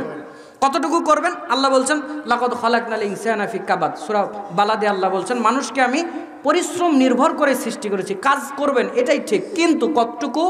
দুনিয়া হচ্ছে মাটিতে পড়া এক ফোঁটা মধুর মতো, আর আপনি আমি পিঁপড়ার মতো। দেখবেন ওই এক ফোঁটা মধু খেতে পিঁপড়ারা আসে না? দেখবেন কত পিঁপড়া আছে মধু খেয়ে চলে যায়, আর কত পিঁপড়া আছে মধু খাইতে খাইতে মধুর মধ্যে ঢুকে যায়। জোরে বলেন ও কি বাঁচে না মরে যায়? মরে যায়। দুনিয়া হচ্ছে মিঠা, আমি জানি। দুনিয়া এসি বাড়িতে থাকতে মজা লাগে, আমিও জানি। ভালো ভালো জায়গায় ভালো ভালো খেতে মজা লাগে, এটা আমিও জানি। ওই মধুর মতো মিঠা আমি জানি, কিন্তু আপনি আমি পিঁপড়ার মতো ভাই। পিঁপড়া যেরকম মধু মিষ্টি খেয়ে বাঁচতে হয়, আমাদেরকেও দুনিয়া আঁকড়ায় বাঁচতে হবে। তবে আমরা ওই দুনিয়া সাইড থেকে খেয়ে খেয়ে যতটুকু প্রয়োজন খেয়ে চলে আসব। ওই পিঁপড়ার মতো হব না যে মধুর মধ্যে ঢুকে যায়। যেই মানুষ দুনিয়া সাইড থেকে খায়, যতটুকু প্রয়োজন অতটুকু খায়, ওই পিঁপড়ার মতো হয় না যেই পিঁপড়া মধুর মধ্যে ঢুকে যায়। মানুষ নামক পিঁপড়া যদি মধু নামক দুনিয়ার মধ্যে ঢুকে যায়, ও কি বাঁচবে না মরে যাবে? মরে যাবে। তাহলে পিঁপড়া ওই পিঁপড়ার মতো হন যেই পিঁপড়া মধু খেয়ে ফেরত আসে, ওই পিঁপড়ার মতো হয়েন না যে মধু খেতে খেতে মধুর মধ্যে ঢুকে যায়। তো দুনিয়া অতটুকু খান যতটুকু প্রয়োজন, ওই দুনিয়ার মধ্যে ঢুকে যায় না। ওই পিঁপড়া যেরকম বাঁচেনি আপনিও বাঁচবেন না। আরো সহজ করে বলি, আপনি কতটুকু খান? পেটে যতটুকু ধরে অতটুকু, না খেতেই থাকেন খেতেই থাকেন? পেটে যতটুকু ধরে অতটুকু। বেশি খেলে কি হবে? বমি হয় বের হয়ে যাবে, না পেট ফেটে মরে যাবে। তো দুনিয়া আপনি অতটুকু খান যতটুকু প্রয়োজন, বেশি খায়েন না, হয় বমি হয়ে যাবে না হয় পেট ফেটে মরে যাবেন। তাহলে আমরা দুনিয়া করব অতটুকু যতটুকু প্রয়োজন, আর আখেরাত করব। আখেরাত করতে গিয়ে দুনিয়া একটু ক্ষতিগ্রস্ত হলে হতেও পারে, এটা আমাদের পরোয়া করলে চলবে না। আমরা আখেরাতমুখী হতে চাই কি চাই না? আল্লাহ রাব্বুল আলামিন আমাদের সকলকে জান্নাতে একত্রিত হওয়ার তৌফিক দান করুক, বলেন আমিন। ও ভাই, আমি ছোট মানুষ, এলেম কালাম কিছু নাই। বাংলায় একটা কথা আছে, ফাঁকা কলসি বাজে বেশি। এই জন্য আমি ফাঁকা কলসি একটু বেশি বাজি, এলেম কালাম তেমন কিছু নাই। তবে আল্লাহর কাছে দোয়া করবেন, আল্লাহ যেন ইলমে আমলে একটু ভরা কলসি হওয়ার তৌফিক দান করে, বলেন আমিন। আমি আপনাদের জন্য দোয়া করি, যারা এই মাহফিলের আয়োজন করেছেন, বুদ্ধি দিয়েছেন।